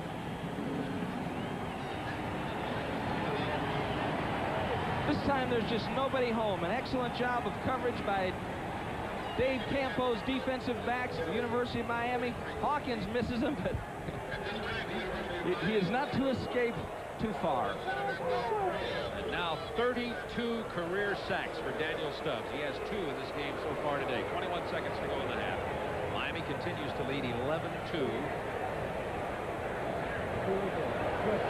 And you talk to him, Stubbs is from Red Bank, New Jersey. I was in watching films with him the other day and just kidding with him because he sounds like an attorney when you're talking to him. What are you going to do? Go to law school when you get out? And he's got 9 hours to go to graduate. And then he says, yeah, I'm going to law school.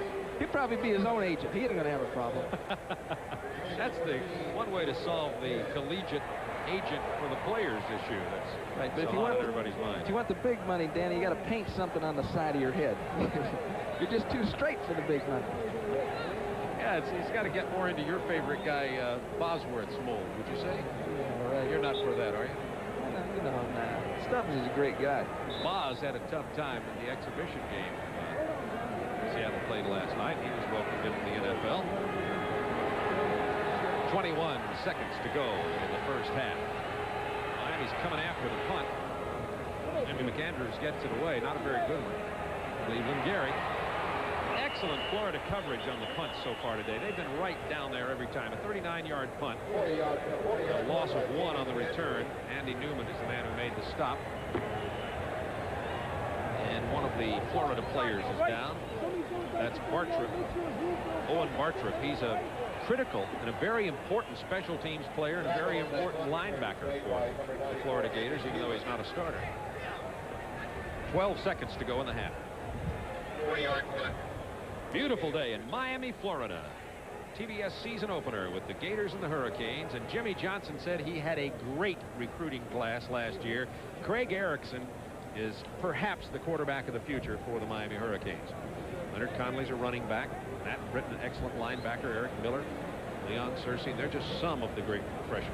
Florida, look at this. Kyle Morris and Herbert Perry may be the quarterbacks of the future to replace Bell. Emmitt Smith, you've seen him carry the ball a time or two today, the most highly recruited running back in the nation last year. And watch out for Willie McGrady from Palatka, Florida. He can play both sides of the line. Maybe a great one for Galen Hall. Hartford's okay. Tim, Florida, speaking of these young pure freshmen on this Florida roster, they really need the freshmen because, of course, they're down to, right now as of this game, only 79 players on scholarship instead of the maximum of 95. And I think 38 of them had ever played an actual snap of college football, so they're really young. Walsh airing it out. Nice pass, couldn't be handled by Alfredo Roberts, number 87. It falls incomplete with 6 seconds to go in the half. Walsh, we're talking about Craig Erickson, who's the young pure freshman backup from Atlantis, Florida.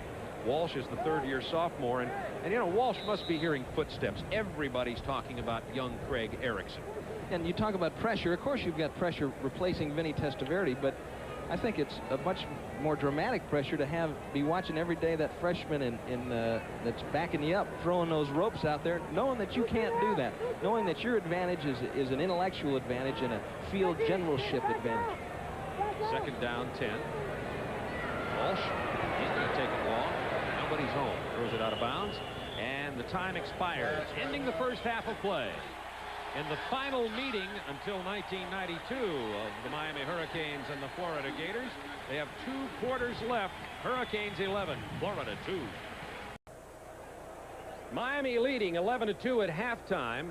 There have been 11 penalties in the first half. Steve Walsh has thrown for 184 yards, surprising some folks. Bell only 55, also surprising people. Tim, how do you see the first half in terms of trends in this game? Well, I think that the University of Miami has been able to accomplish what they wanted to accomplish, and we're going to show you a few plays here that show that. They didn't want to overload Walsh by throwing the ball down the field. And there's a couple of things you see here. Look at the time. No pressure, nobody in his face. Eventually, Richardson gets there, but it takes a while. Now, dump the ball off to a running back, an easy throw, and let the running back do the work. Yeah, that's recorded as a pass completion for almost 40 yards, but most of the work is done by the running back. Now, Florida thin on defense, trying to work in some younger players so they can build up their level of experience. Substitute Dwayne Glover into the game. They dump a little pass to Irvin. He freezes Glover, and here he goes. He's off to the races. So the inexperience on defense has hurt Florida. And the other problem that they've had, and they knew they were going to have, is the fact that they knew that Bell would be tough to protect. And here you see Danny Stubbs, and he's coming, and Jimmy Davis trying to keep him out of there. But you see him rip that arm down and turn the corner. But another thing I want you to notice, he isn't alone. Hawkins is there, and it doesn't take long for other people to come in. So Bell's been under pressure all afternoon, not just from Stubbs. And remember one thing, Vinny Testaverde won the Heisman for Miami last year, and in his opening first half of play, he threw 2 interceptions. So it was a rough start for Bell, but don't count him out yet. We'll be back in just a moment. You're watching SEC football on the Turner Broadcasting System.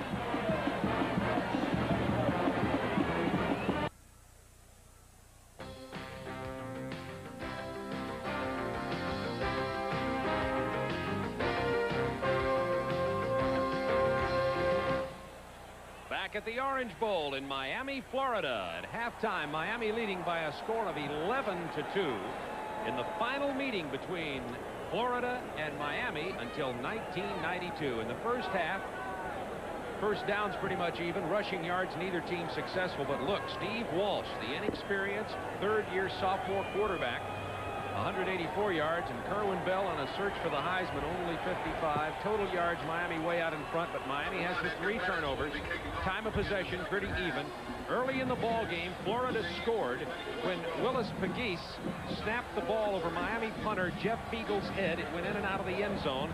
Those are the only 2 points that Florida has scored. The Miami scoring came when Steve Walsh engineered a beautiful drive, then threw a 23-yard touchdown pass to Brian Blades, came back with a 2-point conversion to Blades, and then a 37-yard field goal by Cox. Benes with the kickoff. Watkins will touch it down in the end zone, and Florida will come out to their 20-yard line to begin the second half of the Orange Bowl in Miami, along with Tim Foley. This is Bob Neal, our spotter, entering his umpteenth year. Helping us in the booth is Kim Anderson. Alex Vergara is doing a great job with statistics as usual, and our booth is managed by Nikki Nichols, who is in her commando gorilla garb today. Kerwin Bell, only 55 yards. Let's see how he maintains his poise and comes out here. And now his receivers with the inexperience and the line with the inexperience do have at least 2 quarters under their belt.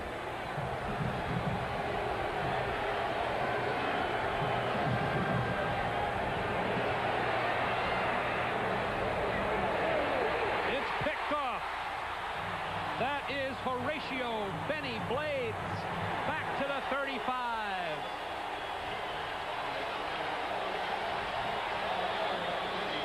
That says it all. The look on Galen Hall's face. 14 yards on the return by Blades. It looked as though Bell was expecting Simmons to take this move to the outside deeper. There's no question about where he's throwing it. He's flinging it out there. Ball way overthrown. Benny Blades pulls it down. He had 10 last year. That's #1 this year.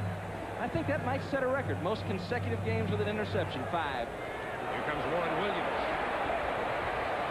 Driving to the 30-yard line. Tim, in the beginning of this game, you mentioned Warren Williams being underrated. He is, in fact. Benny Blades is not underrated. All-American. Some people think he could be the #1 or 2 draft choice in the pros next year. If it's my pick, he'd be #1, depending on how this year goes. Well, it all depends on, too, the needs of the team that's drafting him, but he has it all, Bob. He's a big hitter, great speed. He's the quarterback of the Miami secondary, gets everybody in the right spot. Second down 4, Warren Williams, close to the first down. Miami leading 11-2. Blades picks off Bell's first pass attempt of the second half. And Miami, with the 11-2 lead, is threatening here again.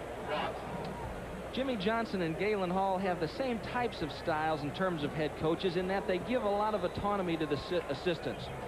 Gary Stevens, the offensive coordinator, talks with Johnson about the offensive game plan, but he's pretty much got a free hand to develop it as he sees fit. And Jimmy sees his job as more organizational and motivational. 3rd and 1 at the 27. Double tight ends. Walsh, broken play, short of the first down.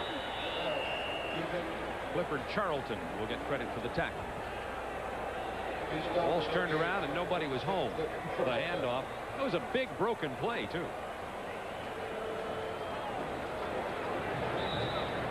Whoop. Emmett went the wrong way, or Steve went the wrong way. Mel. And Cox will come in for a 44-yard field goal attempt. They will spot the ball on the right side hash mark at the 34-yard line. Cox hit a 37-yarder earlier. He's a senior from Fort Lauderdale. Miami's leading 11-2. And it's good. Greg Cox 2 for 2 to start 1987. A 44-yarder, and it's 14-2. The Hurricanes over the Gators. 12:50 to go, third quarter. For you. Here's Edgar Benes with the kickoff. It comes down to number 36, Anthony Williams. Probably not a wise idea to return that ball, only out to the 13-yard line. And Kerwin Bell, who threw an interception on the opening play of the second half, comes back out and he finds himself in a hole again. A lack of communication there by the deep men. That's always the deep man's call. Kerry Watkins back there can call off Anthony Williams, but sometimes if you're not expecting a call, or if you got your eyes focused on the football, you don't hear anything else. Kerwin Bell has Woolard, number 21 on the left side, and Simmons, 25 on the right side. Hands to the tailback, Octavius Gould, out of about to the 15-yard line. Florida has been backed up several times. 2 times Miami had opportunity to score and turned the ball over, and that's why Florida was backed up. This time it was on an ill-advised kickoff return. The play they just ran was one that worked well for them last year, pulling both Sims and Williams, trying to trap the strong side of the line. Obviously, University of Miami had done some work on that play. Second down 9. On the 15. Well, good time. Overthrew his receiver. It was intended for tight end Walter Odom, and number 32 Selwyn Brown was cruising through the area looking to pick it off himself, but it falls harmlessly to the turf. Third down 9. Good drop by Randy Shanahan, strong side linebacker, gave the undercover cover for that throw, and that did not enable Kerwin to pop it in there like he'd like to. Had to get a little bit more air under it, and as a result it was incomplete. Now 5 defensive backs in there for Miami. They're all good. Bain, Blades, Brown, Ellis, and Bubba McDowell. Third and 9 from the 15 of Florida, trailing 14-2. Incomplete, intended for Odom. Coverage by linebacker 22 Randy Shannon. And in comes Jamie McAndrew to punt again. They're pressuring Bell. Watch them coming. Hurricanes defense. Walking to the top. Good job by Jimmy Jones, but not a bad job of protection. Good job of protection. It opens up there. Bell delivers the ball on time. Now, we haven't been counting dropped balls, but just the ones I can remember. That's 4. Almost blocked. Here's a heads-up play by McAndrews, but a great defensive play by the Hurricanes. He pulled it in, didn't get it blocked for a possible safety or touchdown, does get it out to the 20, but that's where the Hurricanes will take over. You're watching SEC football on the Turner Broadcasting System.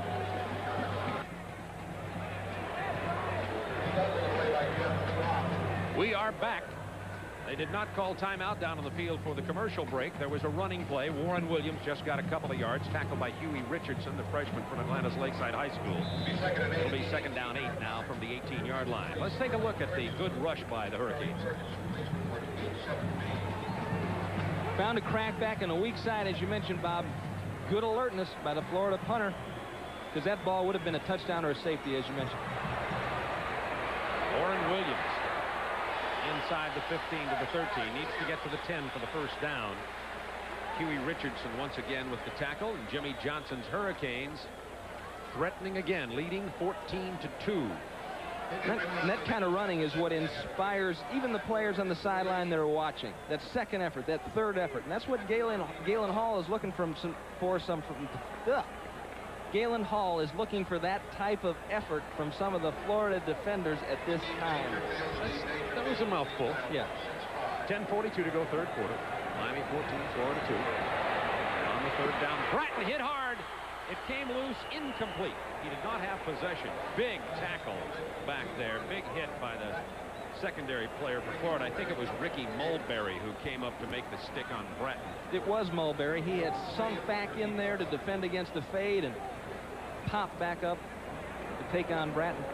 Walsh, good statistics today. 1 touchdown, 1 interception. Greg Cox comes in to attempt the field goal on the 4th down now.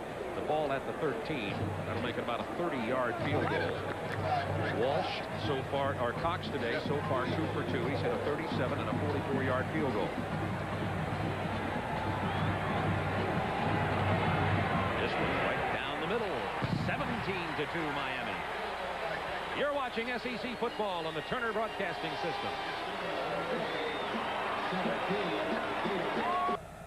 Along with Tim Foley, Bob Neal with you from the Orange Bowl in Miami, Florida. Our producer, Skip Ellison, and serving as Skip's director is Mike Reardon, with us on SEC football this year.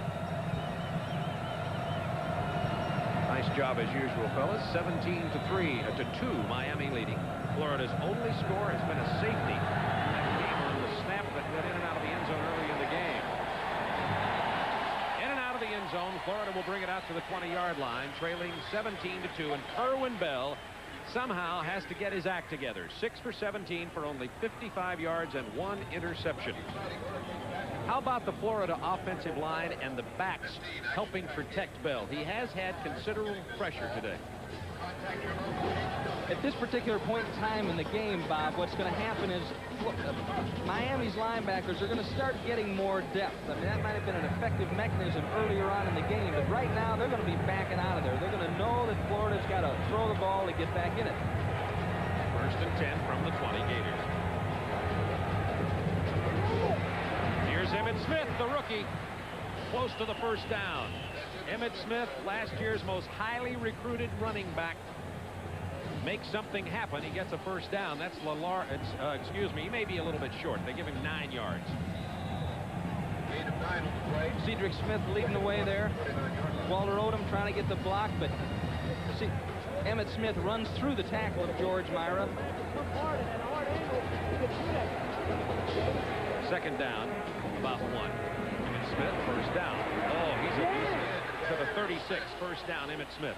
He was highly recruited. Everybody knows that. The team that had the 7 yards on that game, the closest shot at getting Emmitt Smith other than Florida that ended up with him was Auburn. And Galen Hall said, I said, why did you get him and Auburn didn't? He said, the only thing I can tell you is I think we won over his family in our recruiting process. And the family, has a lot of influence on a youngster. That's why he came here. Galen says it looks like he's getting a couple of yards, and I look up and he's got 5, and that happened last time. This time, nothing. And he runs into 96 Danny Stubbs, welcoming Emmitt Smith into big-time collegiate football.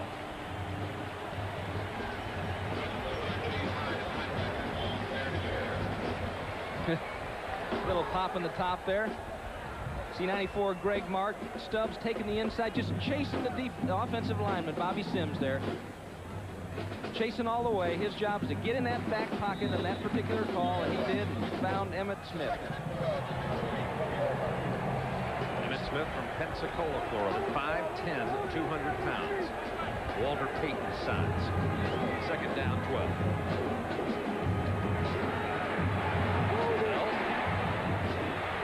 Completes it out here to the 40-yard line.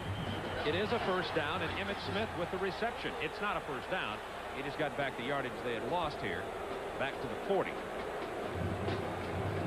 2nd and 12. It'll bring up 3rd down and long yardage again.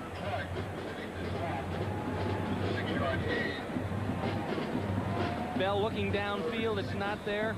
Smith back, and Smith is actually an awfully good receiver now, and the ball pops out as he's still struggling. Obviously, they've blown it dead. University of Miami fans didn't like that call. His forward progress has been stopped. Good call. 3rd down, about 6. Picked off. Into the end zone, Randy Shannon. Touchdown, Miami.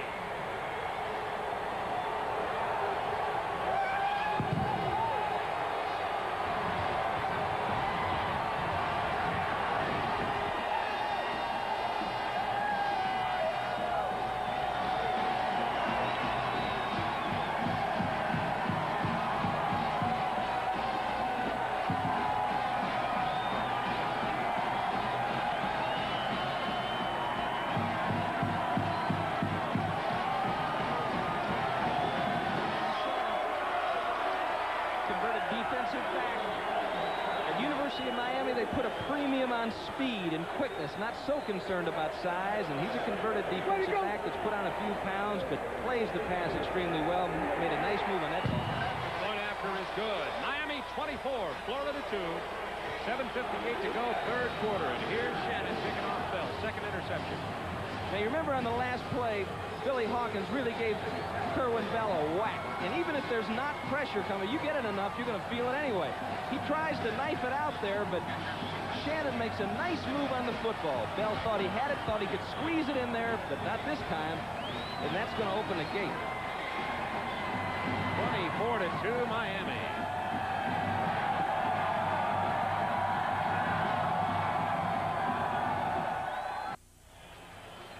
Miami fans a little bit upset that Florida, they're a lot upset that Florida has decided not to play the Hurricanes again until 1992, ending a series that began back in 1938. We'll getting a measure of revenge here. Harry Watkins will touch it down to the end zone. Watkins after the kick by Andrew Bennett, 6 yards deep in the end zone, touchback. Let's see it from another angle now. University of Miami. Bell looking weak side. It's not there, and he goes to Anthony Williams as kind of as an outlet, but again, a beautiful move by Randy Shannon. And that's what makes this University of Miami defense so strong. Go ahead. Where do you want to throw it? You want to throw it on Donnie Ellis? He's the best man-to-man guy. Shannon's a great coverage linebacker man. Myra even gets good drops in the secondary, and they get good pressure from the front four. So they're going to be a tough defense to deal with. Dave Wanstead's got himself a handful of good players. Bell has time this time. It's complete to number 23, Wayne Williams. Not close to the first down marker. Florida trailing 24-2 with 7:50 to go in the ball game.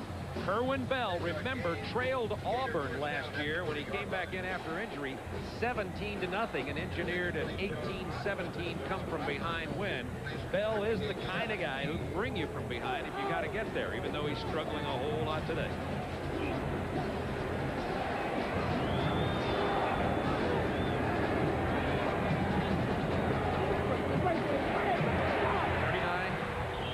Smith, a couple of yards. Miami's defense today, 3 sacks, 2 interceptions, 1 fumble recovery.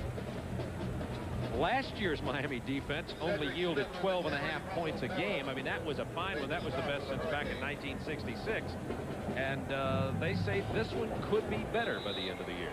3-yard gain. That'll be going some. That's exactly right. From the 33-yard line. In the championship season they had, the national championship season, they got blown out by Florida in the first game, and then they just came back strong and won 11 in a row.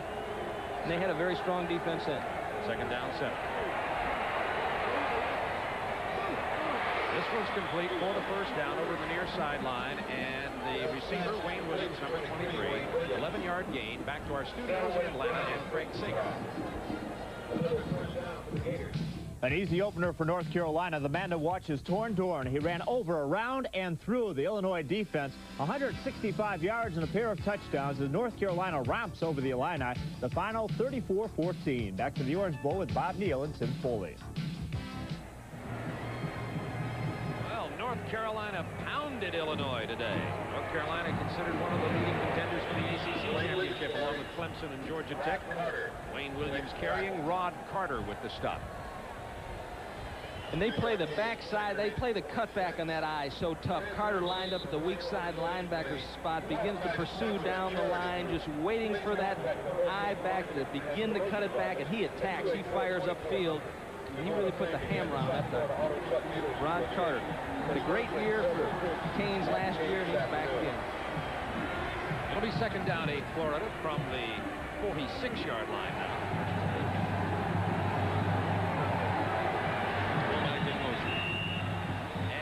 Delay of the game is going to be the call. The 25-second clock ran down to 0.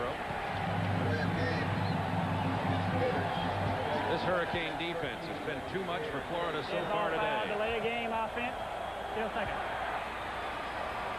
Look at some scores at college football action around the nation today. Oklahoma having no problem. That's a first quarter score against 1AA North Texas State. Clemson in the third quarter having no problems with Western Carolina. A lot of people think Clemson will be a top 10 team and win the ACC. Penn State rolling 38-16.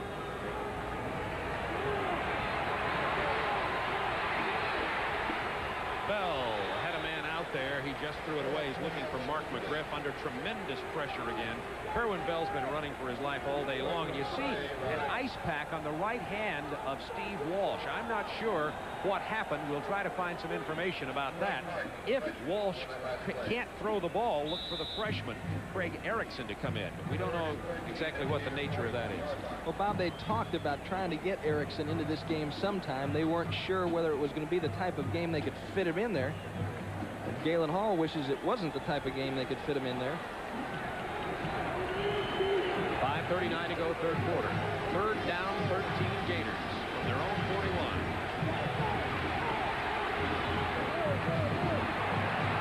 It's complete to number 80, Mark McGriff. The first big completion of the day for Kerwin Bell to the 29-yard line, a gain of 30 yards. Anthony Williams being helped off the field. Beautiful touch by Kerwin Bell here. Running 4 up the field. Just lays it right in there to Mark McGriff, and he's a cousin of Lee McGriff, who is a great receiver for Florida. Saw him earlier before the game started. Good catch. By the way, not Anthony Williams. That's Benny Blades for Miami, who came off the field, number 36. Looks to be okay. We'll check on him. Emmitt Smith sees nothing. Finds a little bit, about a yard for the freshman. Benny Blades, the All-American free safety for Miami, helped off the field just a moment ago, and they're looking him over on the sidelines right now. Looks like they're rubbing his calves, Bob, and I would suspect that it's cramps. There's a lot. It's hot down there, and often a problem for Dolphin players. You see him bending over trying to stretch out his leg, and I'm sure that's what it is. By the way, we understand on quarterback Steve Walsh, there's the Alabama score, early lead. Steve Walsh, bruised knee. That was not his hand. The ice pack was on his hand, which was on his knee, which is injured. Bell almost had it picked off. He was under tremendous pressure. Penalty marker down. Now let's see. That was Danny Stubbs, the last one to get up off of it. There was no intentional grounding, in my opinion, there, so the penalty will probably go against Miami if there is one. Could be a big play from the Gators' point of view. Well, I don't get that one. Looked like there was a receiver there. Maybe no receiver was in the area. Let's see it, Tim. Well, it's really not important whether there's a receiver in the area or not, Bob, if there's a player in the area. That's right. And he throws it out. You don't see it on our replay. There were several white jerseys out there where the ball landed, so I don't know about that call. Nevertheless, it goes back to the 46-yard line. I don't know if Galen gives out Purple Hearts or not, but they ought to give one to Kerwin Bell. Because this University of Miami defensive line is not treating him with kid gloves. If they get close, they want him to feel their presence. Third down, 35.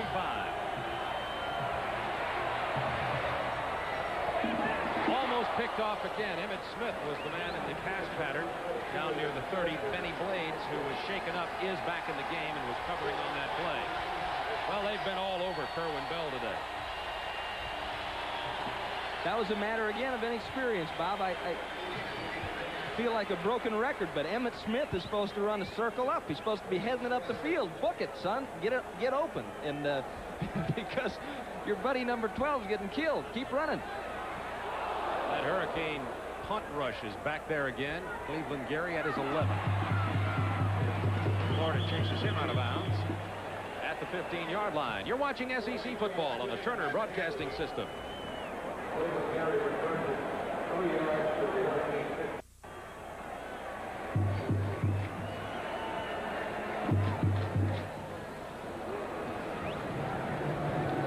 Story on your screen. 4:13 to go in the third quarter. 24-2. Miami leading Florida. Miami's defense has been the story of the day. Steve Walsh, who had a banged up knee, his right knee, and ice pack on it earlier, is back in there at quarterback, along with Melvin Bratton and Cleveland Gary in the offensive backfield. Bratton. Not much. Penalty marker down in the backfield as the tempers are flaring down there. Some people have picked Florida in the top 20 this year as a potential top 20 team. My opinion is they're a middle of the pack in terms of wins and loss SEC team, simply because Florida has so much inexperience. But Galen Hall had an interesting point about it, Tim, when I talked to him in Gainesville. He said, you know, if you hang with us, if our fans will hang with us, minus the big injuries and such, I believe we'll be a better team as we go along instead of a worse team, because our young players will be gaining experiences. And he says experience, I think, will be better later in the year. I think he feels really good about the recruiting years that he's had the last couple of years. Even though they've had fewer players, he's got quality players. And this last season, wasn't he able to get 30 this last season? So he's got a full stable. That's offsetting penalties here. Both players have been thrown out of the game. That's Rod Holder and Webby Burnett. Webby Burnett. They're out of here. I think what they're trying to do is keep this from getting out of hand. The University of Miami loses its starting center. The Gators lose a backup nose man. Now Miami will probably go with Bobby Garcia. He is the number 2 center. Garcia is a sophomore from Cooper City, Florida. That's a big loss of Holder. Miami leading 24-2. 3:49 to go, third quarter. Cleveland Gary thrown for a loss. Cleveland Gary's a junior from Indianown, Florida, very highly recruited out of high school, went to Georgia. Transferred from Georgia to Miami. He's not fulfilled his expectations as a running back. He was highly regarded coming out of high school, but he's a good one. And he's big, 6'2", 230. Well, Tony Wise and Art Kehoe, the men that coach these offensive linemen, have to be happy about the way that Hurricane offensive line has performed. They were concerned about Mahan and Sullivan on the left side. They both played admirably. O'Neal has come in, although he went through double surgery in the spring, has played well. Walsh under pressure. And he's going to go down at the 13-yard line. Miami has not gained a first down this quarter. Speaking of Florida's defense, third offensive possession. But Miami still scored 13 points. You see Charlton come in there. He's the rush in. He takes that offensive lineman on, mashes him back. But Huey Richardson has really come on. I bet he plays more and more as the season goes on because he can come too. Look at this. It's snapped out of the end zone again for another safety. Florida with 4 points. And Willis Pegues, the long snapper, number 58, has snapped it through the end zone twice today.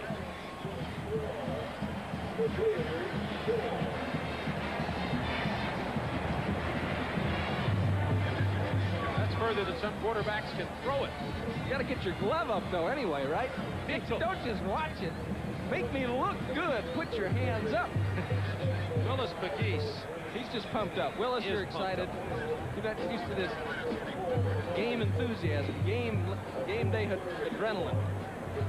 2 safeties by Florida, one at the very beginning of the ball game, and now Pegues has snapped it in and out of the end zone again. And I guess the Hurricanes fans can chuckle at it a bit with the 24-4 lead. 2:32 to go in the third quarter.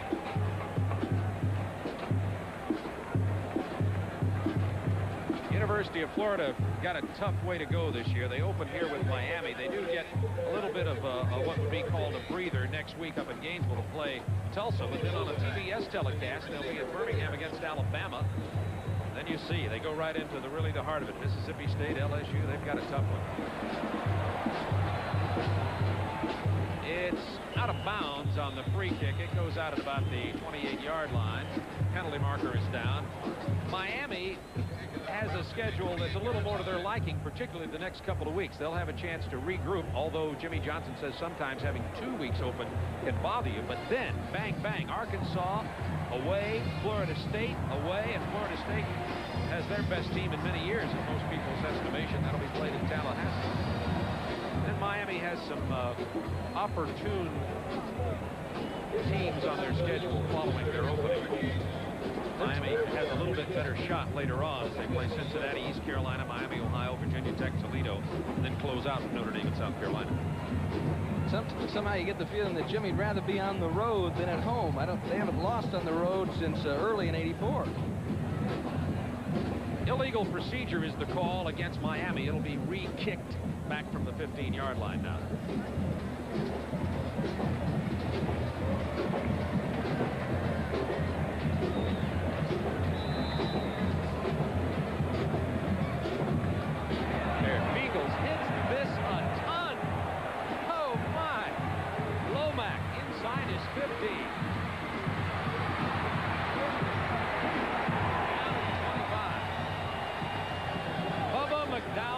Stop. The number 48 at the 25-yard line. 2:23 to go in the third quarter. Miami leading by a score of 24-4. It all started with the Willie Pegues snap over the head of Beagles. It was 2-0 Florida. Miami comes back on a 23-yard TD reception from Brian Blades from Steve Walsh, and Blades caught the 2-point conversion, making it 8-2. Also in the second quarter, 37-yard field goal by Cox. Miami had other opportunities to score, but it turned the ball over. Miami then went ahead 17-2 on a 29-yarder. Shannon took it in 41 yards, intercepting Bell. Then the safety, and that's the scoring. 24-4. Bell. It is incomplete. Just as he gets an open receiver, Odom at the 35-yard line, he can't hold on to it. Walter Odom. Well, that's become a familiar sight this afternoon.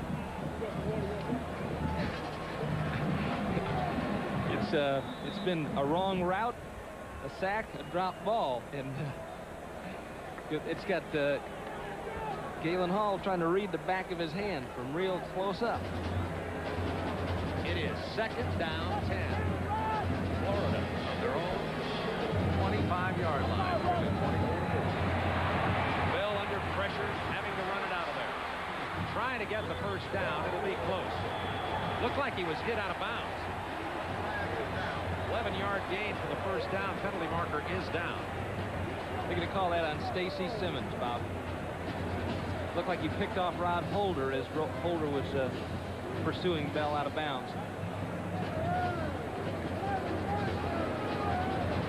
Did you ever have one of those days, Bob?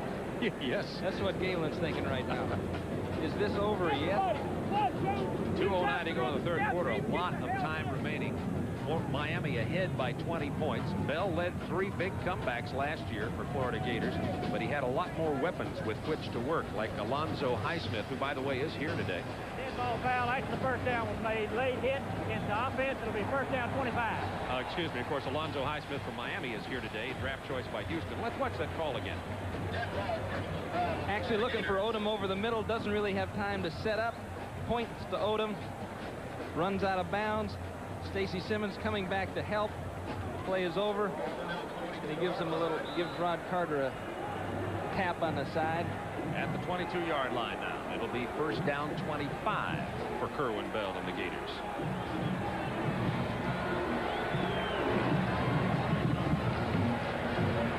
Hold it! Hold it! Down at the 28-yard line goes Emmitt Smith. Far short of the first down. They'll have to get the ball out to the 47 for the first down. I think the officials in this game have the specific intention of not letting this thing get out of hand. They know that there's bad blood between these two schools, and they don't want fist swinging, and anything that's close to being flagrant, they're going to flag. Second down 19. We were talking about Miami's great running back Alonzo Highsmith, third man picked in the NFL draft last year. He's here today, still has not signed with Houston. And on the sideline for the Hurricanes. Bell can't find anybody. There he goes again. Short of the first down. Took a big hit at the 35. Ernest Parrish put his 250 pounds on Bell that time. 8-yard gain for Kerwin. Kerwin Bell is just a class act. He's not getting much support today, but just a fantastic kid, a good leader, the type of man that's just fun to coach. Galen's had a lot of, I think, a lot of enjoyable moments with him. He has got Galen's personality in the sense that he is low-key and he's not a yeller and a screamer. Third down 11.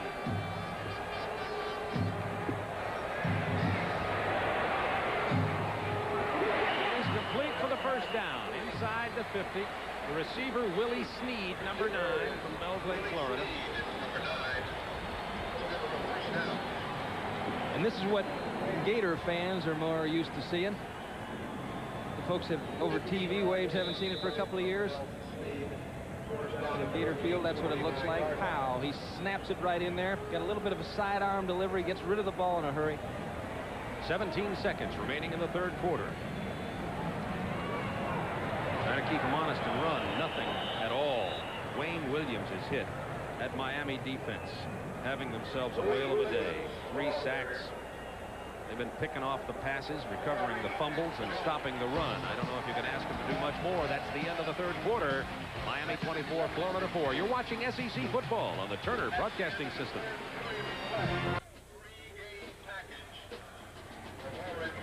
It's 90-plus degrees down there on the field this sunny, humid afternoon in South Florida. University of Miami Hurricanes with a commanding 24-4 lead going into the fourth and final quarter, and that's the statistical story of this ball game. 189 yards to 167 yards, but the offensive stats don't really tell about it. Neither do the turnovers, really, because they're even. What really tells the story is that Miami defense. Second down, 11.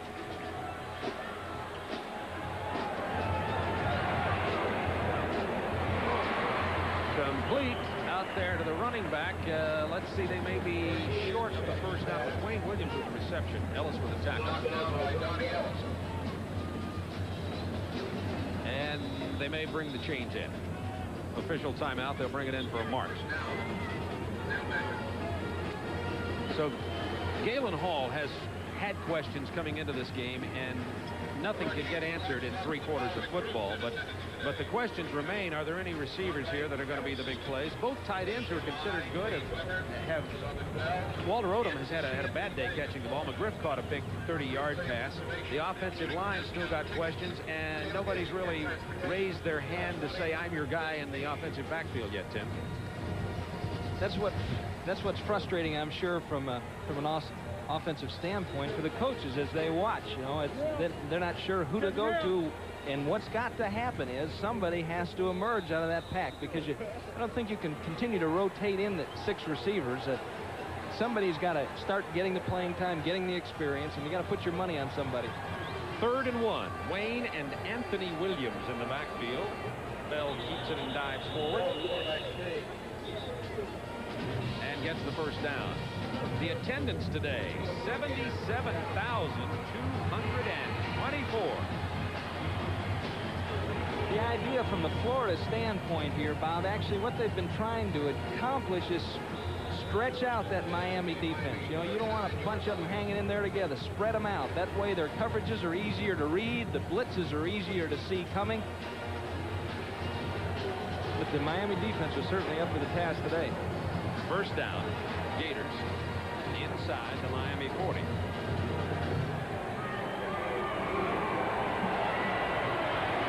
Well, can't find anybody. Down to the 32-yard line. Stubbs is everywhere. Kerwin's going to dream about Danny Stubbs tonight. Dream isn't the right word. Nightmare about him would be a better word. This Danny Stubbs, the senior from Red Bank, New Jersey, in the glamour position. They like to call that rush in for Miami. Yeah, Jimmy Johnson said they moved him from outside linebacker to down linebacker, and he didn't really like that. And it said he resisted for about 1 practice until they lined him up way out there and told him, "We're going to turn you loose." And that's fun. Second down, 3 from the 32, closer to 4 yards. Bell with some time this time, can't find anybody. Now does. It's complete to Stacy Simmons. Oh, what a day.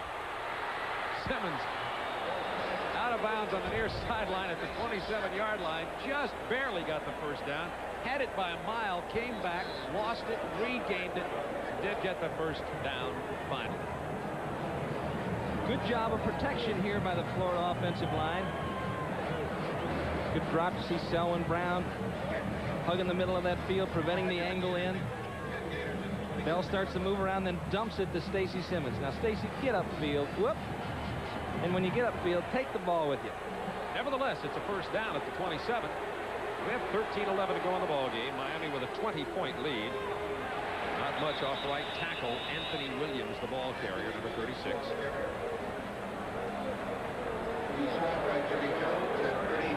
You know, they say, coaches say, Gary Stevens talked about it, Galen Hall talked about it, Heimerdinger talked about it, developing patience in a quarterback. In this situation, a coach has to have patience. Because, Shula would have made us run to Gainesville, after a game like this. But you just have to realize you've got young, inexperienced people. It's going to take a while for them to develop maturity. Second down, 9.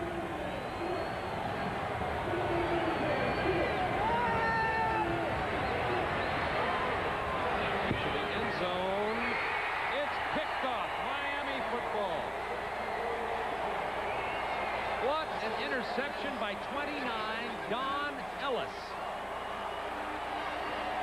The junior from Fort Myers just went up and physically took the ball. 12:24 to go in the ball game. Miami leading 24-4. Well, 12:24 to go in the ball game. The Miami defense, get these stats: 3 sacks, 3 interceptions, 1 fumble recovery, and that's just part of the story. 4 Florida turnovers. 3 interceptions have come in the second half. Now Miami has an opportunity to just run that ball.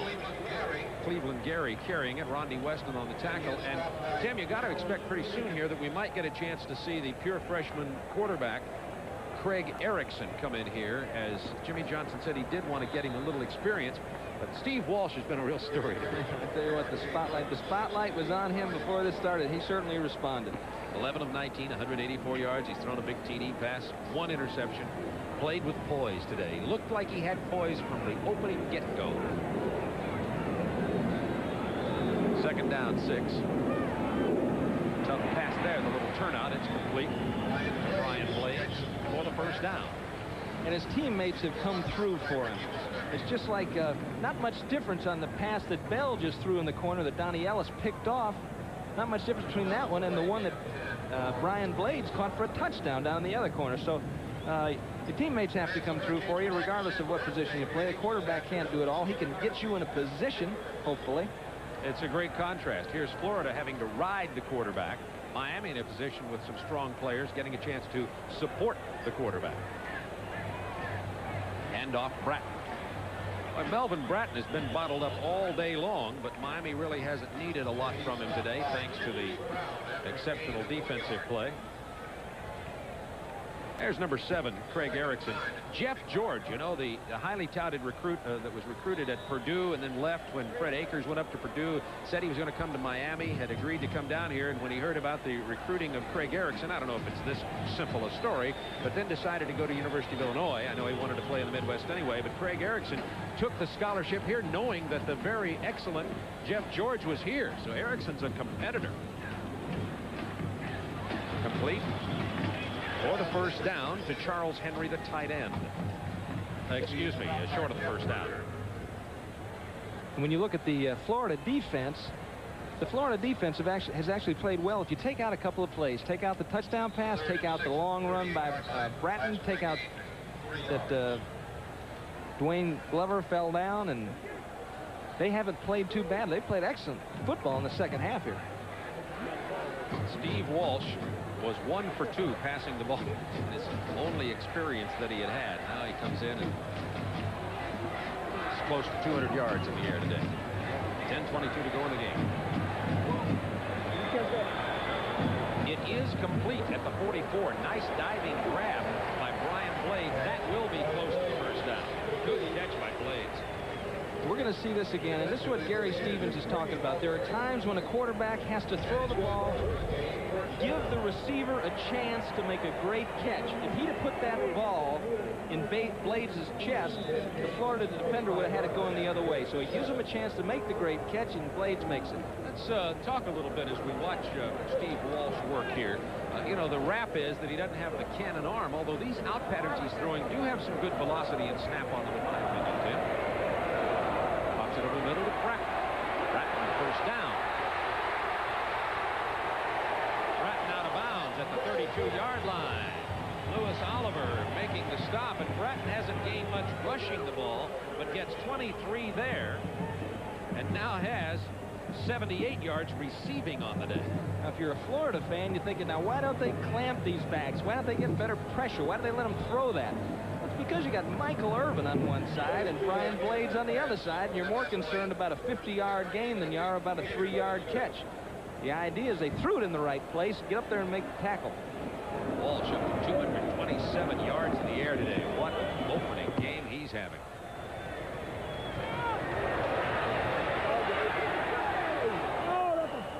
Irvin had turned out and then cut it upfield, and Walsh had tried to lead him down there. The coverage was good by Kerry Watkins for the incompletion. 9:51 to go in this ball game. Miami 24, Florida 4.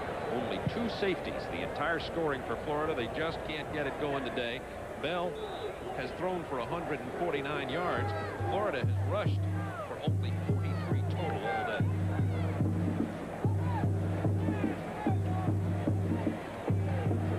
Second and 10 from the 32-yard line. Bratton, Cleveland Gary in the backfield. Complete to Bratton. Down to the 45-yard line. Mark Murray with the stop. Let's have a look now at our Budweiser scoreboard. Action around the college scene today. In the second quarter, Oklahoma laying it on 1AA North Texas State. Nebraska leading Utah State 14-3. Clemson with no problem over Western Carolina late in that ball game. West Virginia over Ohio University in the 4th. Boston College leading TCU in the 3rd. Alabama no problem with Southern Mississippi. In a couple of weeks we'll see Alabama play these Florida Gators at Birmingham. Next week Tennessee and Mississippi State. Intended for Irvin. Penalty markers are down. Incomplete. Intended for Irving. The flag is down. Now, that's the pass that they're afraid of throwing right there. And that was a checkoff. He saw the blitz coming and wanted to get into that quick out pattern. And he's got a good arm. They're not saying he doesn't have a good arm, but these guys here in Miami, they're spoiled. They're talking about, hey, does he have a good arm or does he have a Kelly Kosar Testaverde arm? Your hold is penalty against the defense. Be first down. There's the defensive holding. Called on Jason Lambert, sophomore from Jacksonville. He's going to be an outstanding player, the outside linebacker. His dad, mom, sister, his brother here watching him today. But interesting, Ty Smith went to recruit him in Jacksonville, met his sister, and married her. Now that's a great recruiter. Yes. Now his coach is his brother-in-law. Is that an NCAA violation, you think? That's no, not since they're married now. It's all family now. I think it's Darla Lambert, married to Darla Lambert Smith now, married to Ty Smith, the linebacker coach. And Jason, however, doesn't need any family influence. He's an outstanding player at 6'4", 230. This is what Bakis is going to be doing next week, all week long. Standing and thinking about the 2 snaps in the end zone. He was just practicing. Near touchdown, but Bratton fell down. It'll go incomplete. There's Pegues. He's practicing. Well, I don't think he needs, in a sense, practice. He just had all the strength. He must have snapped both balls in the air about 35 yards. Both of them over the head of Jeff Fiegels, the punter. One early in the ball game, one in the second half for Florida's total points, 4.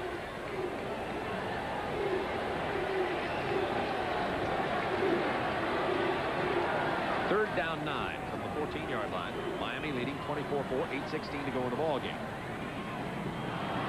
Here's Cleveland Gary to the 1. Touchdown. They say his knee did not touch. Cleveland Gary with the extra effort and another Miami touchdown.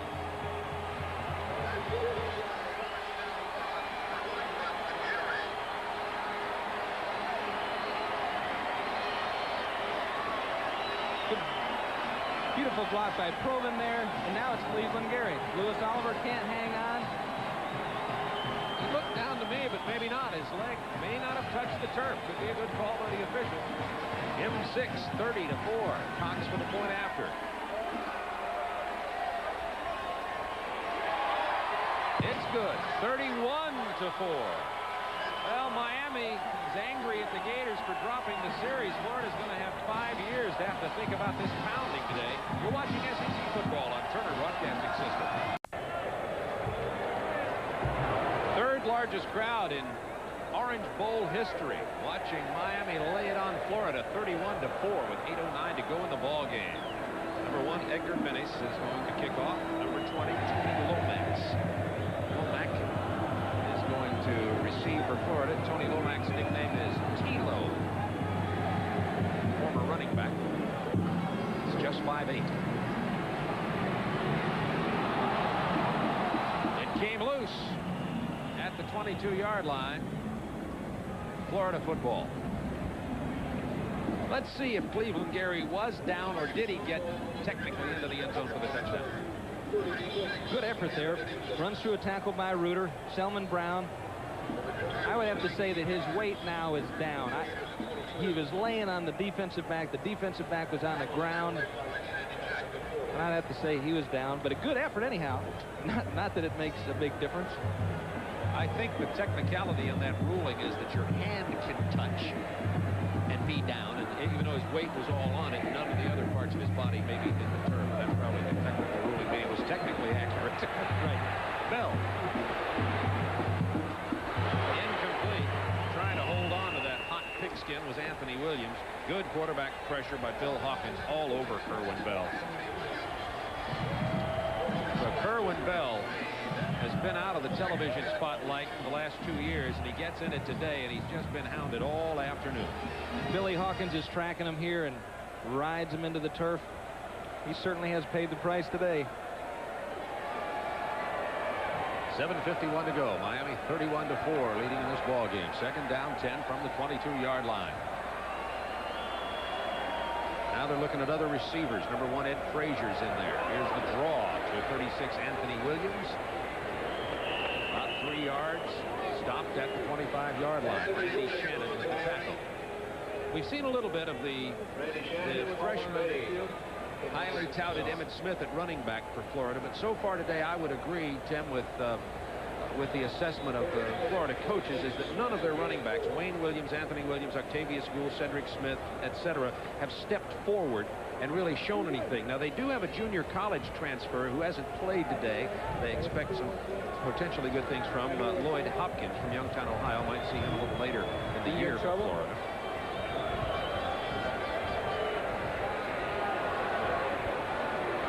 Wide open Octavius Gould. Big gainer here to the 45-yard line. Donald Ellis with the tackle. 19-yard gain, and the Hurricanes are happy. Well, they're certainly back in the race. I don't know if they're number 1, Gary, but they're back in the race. Jimmy Johnson and his staff definitely have made a statement with this game. They've got some good players, and it wasn't all just Vinny Testaverde last year and Jerome Brown. They've got some talented athletes here who can compete with anybody. Simmons, Snead, and Frazier, the wide receivers, 3 of them in the ball game on first down 10 for Kerwin Bell. He's out of the pocket, throwing on the run, almost picked off by George Myra Jr. Tried to throw it to Mark McGriff, the tight end. Myra couldn't hold on. Yes, his daddy was the great quarterback. George Myra Sr. at University of Miami. Time he gets protection, of pocket finally closes up. Good read by Myra, puts himself in a nice spot. That's okay, George, you're a defensive player. Your hands are torn up, fingers dislocated. You'll get the next one. Second down 10.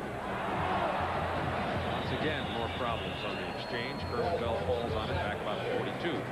It has not been a good day for Florida. They have not only been facing intense pressure from the Miami defense, but Florida self-destructed a great deal too.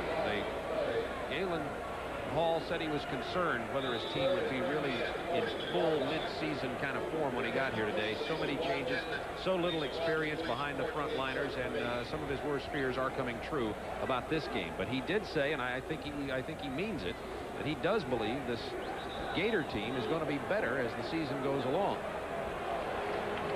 And I would go along with that assessment. Now there's an important factor that you have to consider there, and that's whether they stay healthy. And he's the first one to admit it. He says we are thin and we can get thicker. We can add depth with experience, but if we of course lose people, then we're right back in the same boat. So the probation and the loss of scholarships, forget in a sense the television, a loss of exposure. The scholarships, only 79 instead of 95 on scholarship on this Gator team, and it's no question about it, hurt them a lot. University of Florida about to lose it here today. They're trailing 31-4, only 5 minutes 58 seconds remaining in this game. Some dark clouds blowing in over the Orange Bowl right now. It's been primarily sunny today. Sun is gone behind the clouds. The temperature's been up in the low 90s. Really much hotter than that right down on the field. Bell again, all kinds of problems. This time it's number 94, Greg Mark, with the play. That may or may not be a sack. They may have decided that Bell was a runner at the time, and he's shaken up a little bit as you watch him hold his right arm to his side going off.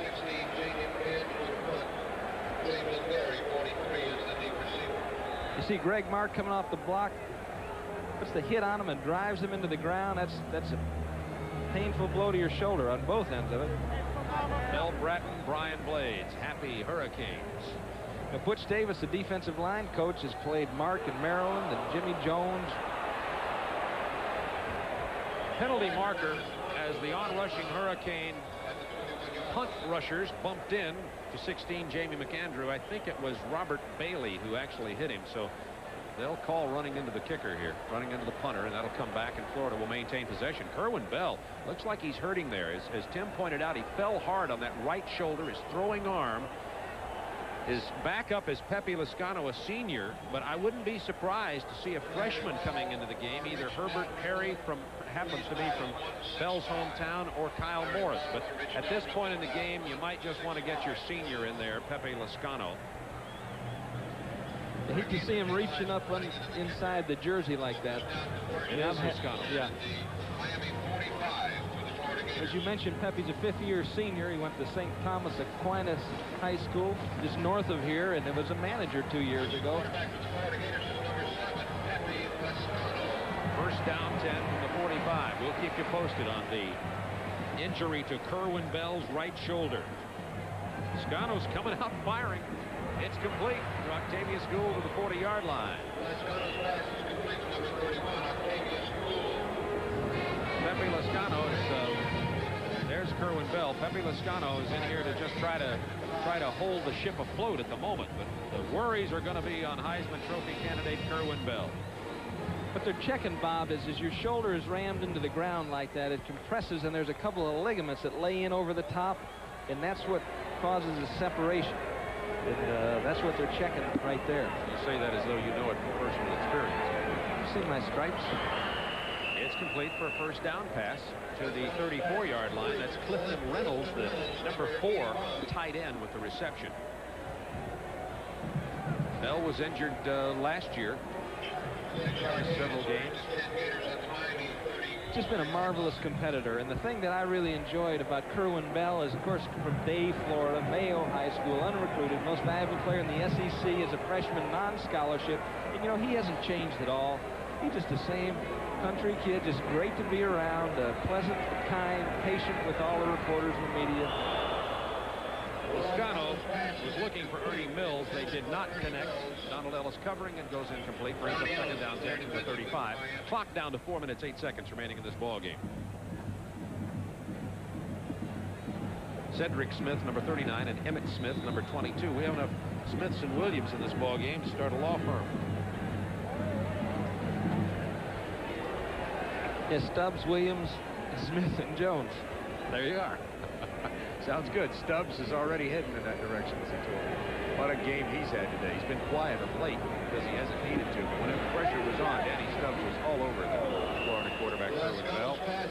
Lascano doesn't connect, intended for Emmett Smith. It'll be third down 10.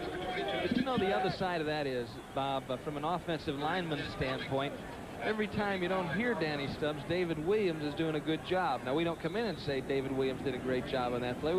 You don't hear him. And then all you got to do is come up with 3 or 4 big plays a game, and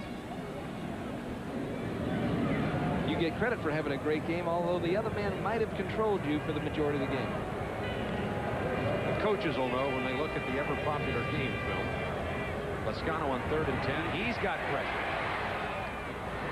He completes it to tight end Clifton Reynolds, short of the first down, and Reynolds takes a big hit at the 28-yard line. 94 Greg Mark was all over Lascano that time. Clock down to 3 minutes 41 seconds. Next week, our TBS sports cameras will be at Scott Field, Starkville, Mississippi, for the University of Tennessee Volunteers and Mississippi State. 12:30 kickoff time. Pre-game coverage begins at 12:15. 3:24 remaining in this ball game. Lascano. It's complete to the tight end, Clifton Reynolds, to the 12-yard line. There they go, Pepe. Lascano now 4 out of 6 passing for 30 yards. He's not looking bad at all here. But the real question on the sideline for Florida's hopes is what is the nature of the injury to the right shoulder of Kerwin Bell. We do not know yet. They're looking at it. He was in a clean hit, taken hard to the ground, and pressed that right throwing shoulder into the turf here. 31 Gould, 39 Cedric Smith in the backfield. Lascano into the end zone, and it was dropped by Willie Snead. He was there, couldn't hold on to it.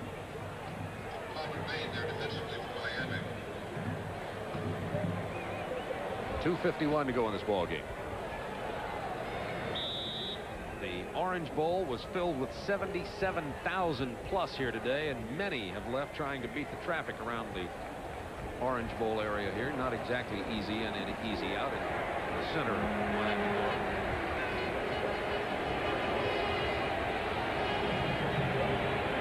Lascano averts the rush. It's picked off.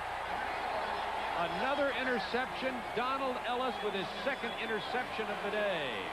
It'll be a touchback and come out to the 20-yard line with 2:44 to go in the game. You're watching SEC football on the Turner Broadcasting System. The story of this game for Florida. Not only are they getting pounded 31-4, but their quarterback, Heisman candidate Kerwin Bell, leaving the field with an injured right shoulder. And now into the ball game is Craig Erickson. He's a true freshman. His first play as a college athlete from Atlantis Cardinal Newman High School, Atlantis, Florida. Erickson handing off to Cleveland Gary. Bounces it outside, gets no yardage. In the wings, Kelly, then Kosar, then Testaverde. Steve Walsh had himself a fine game today. We're not discounting him, but the young, upcoming guy is probably Craig Erickson. Craig Erickson, obviously, from watching, from listening, from living down here, he's got the skills of those 3 prior superstars. Again, as you said, not discounting what Steve Walsh has done today.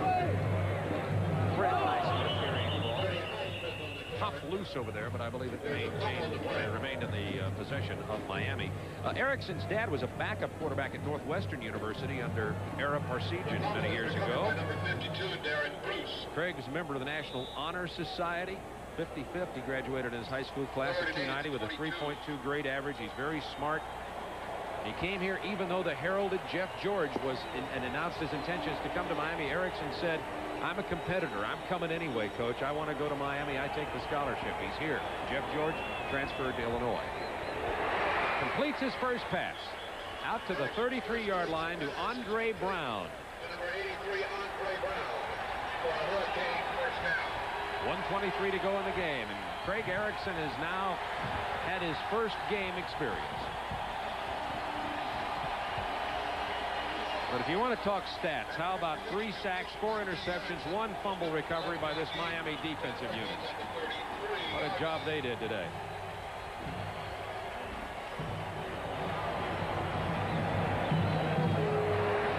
Some confusion there in the Florida backfield. Erickson telling him where to go. Just keeps it, sneaks it. Probably knew that nobody knew what the call was. And if that's the case, that's a little bit of poise for the youngster. Wisdom. Steve Walsh. 234 yards, 1 touchdown, 1 interception. He showed great poise. Miami's quarterback job is in good hands. What's going on? The cheering is a police dog down in the east end zone. He's got a hold of a gator and is tearing it up. That is running the clock out now. 45 seconds left in the game. That's Cleveland Gary. There it is. The Gators. It was an inflatable gator. Ooh, my. Gone to the dogs. Oh, it's been one of those afternoons for Galen Hall and his staff. Anybody that's been associated with sports has had them. You just try to get them behind you as fast as you can, learn from the lessons, and go on. Erickson. Gee, look at that arm. Oh, incomplete, but you can see the power of the arm. He was looking for Andre Brown. Clock down to 9 seconds. Cilio even liked that throw. Yeah, we were talking about Steve Walsh having the good arm. Well, there's a possible difference, would you say, Tim? Yeah, there's no question about it, Bob. He's got the power. But he also has a year to learn, which is nice. You mentioned Jeff George. He was thrown into the fire at Purdue. Imagine if Kerwin Bell had been a freshman here. I mean, he might never recover from that psychologically, never regain his confidence. But Erickson's going to be a spot player, and when they need him, they'll play him, and he'll be learning the system. It's a difficult system to pick up here. That'll be penalty against Miami with 9 seconds to go. Louis Cristobal, freshman from Miami, jumped off on the right side, a redshirt freshman.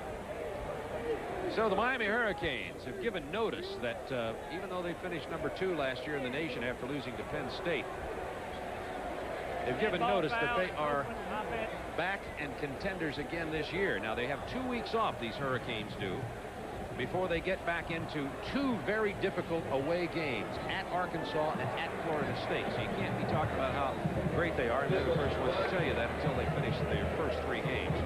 That's Bill Lang, number 24, is going to take the punt. Florida. Beauty here, Jeff Beaton. Lang is down. This game is over. Miami 31. Florida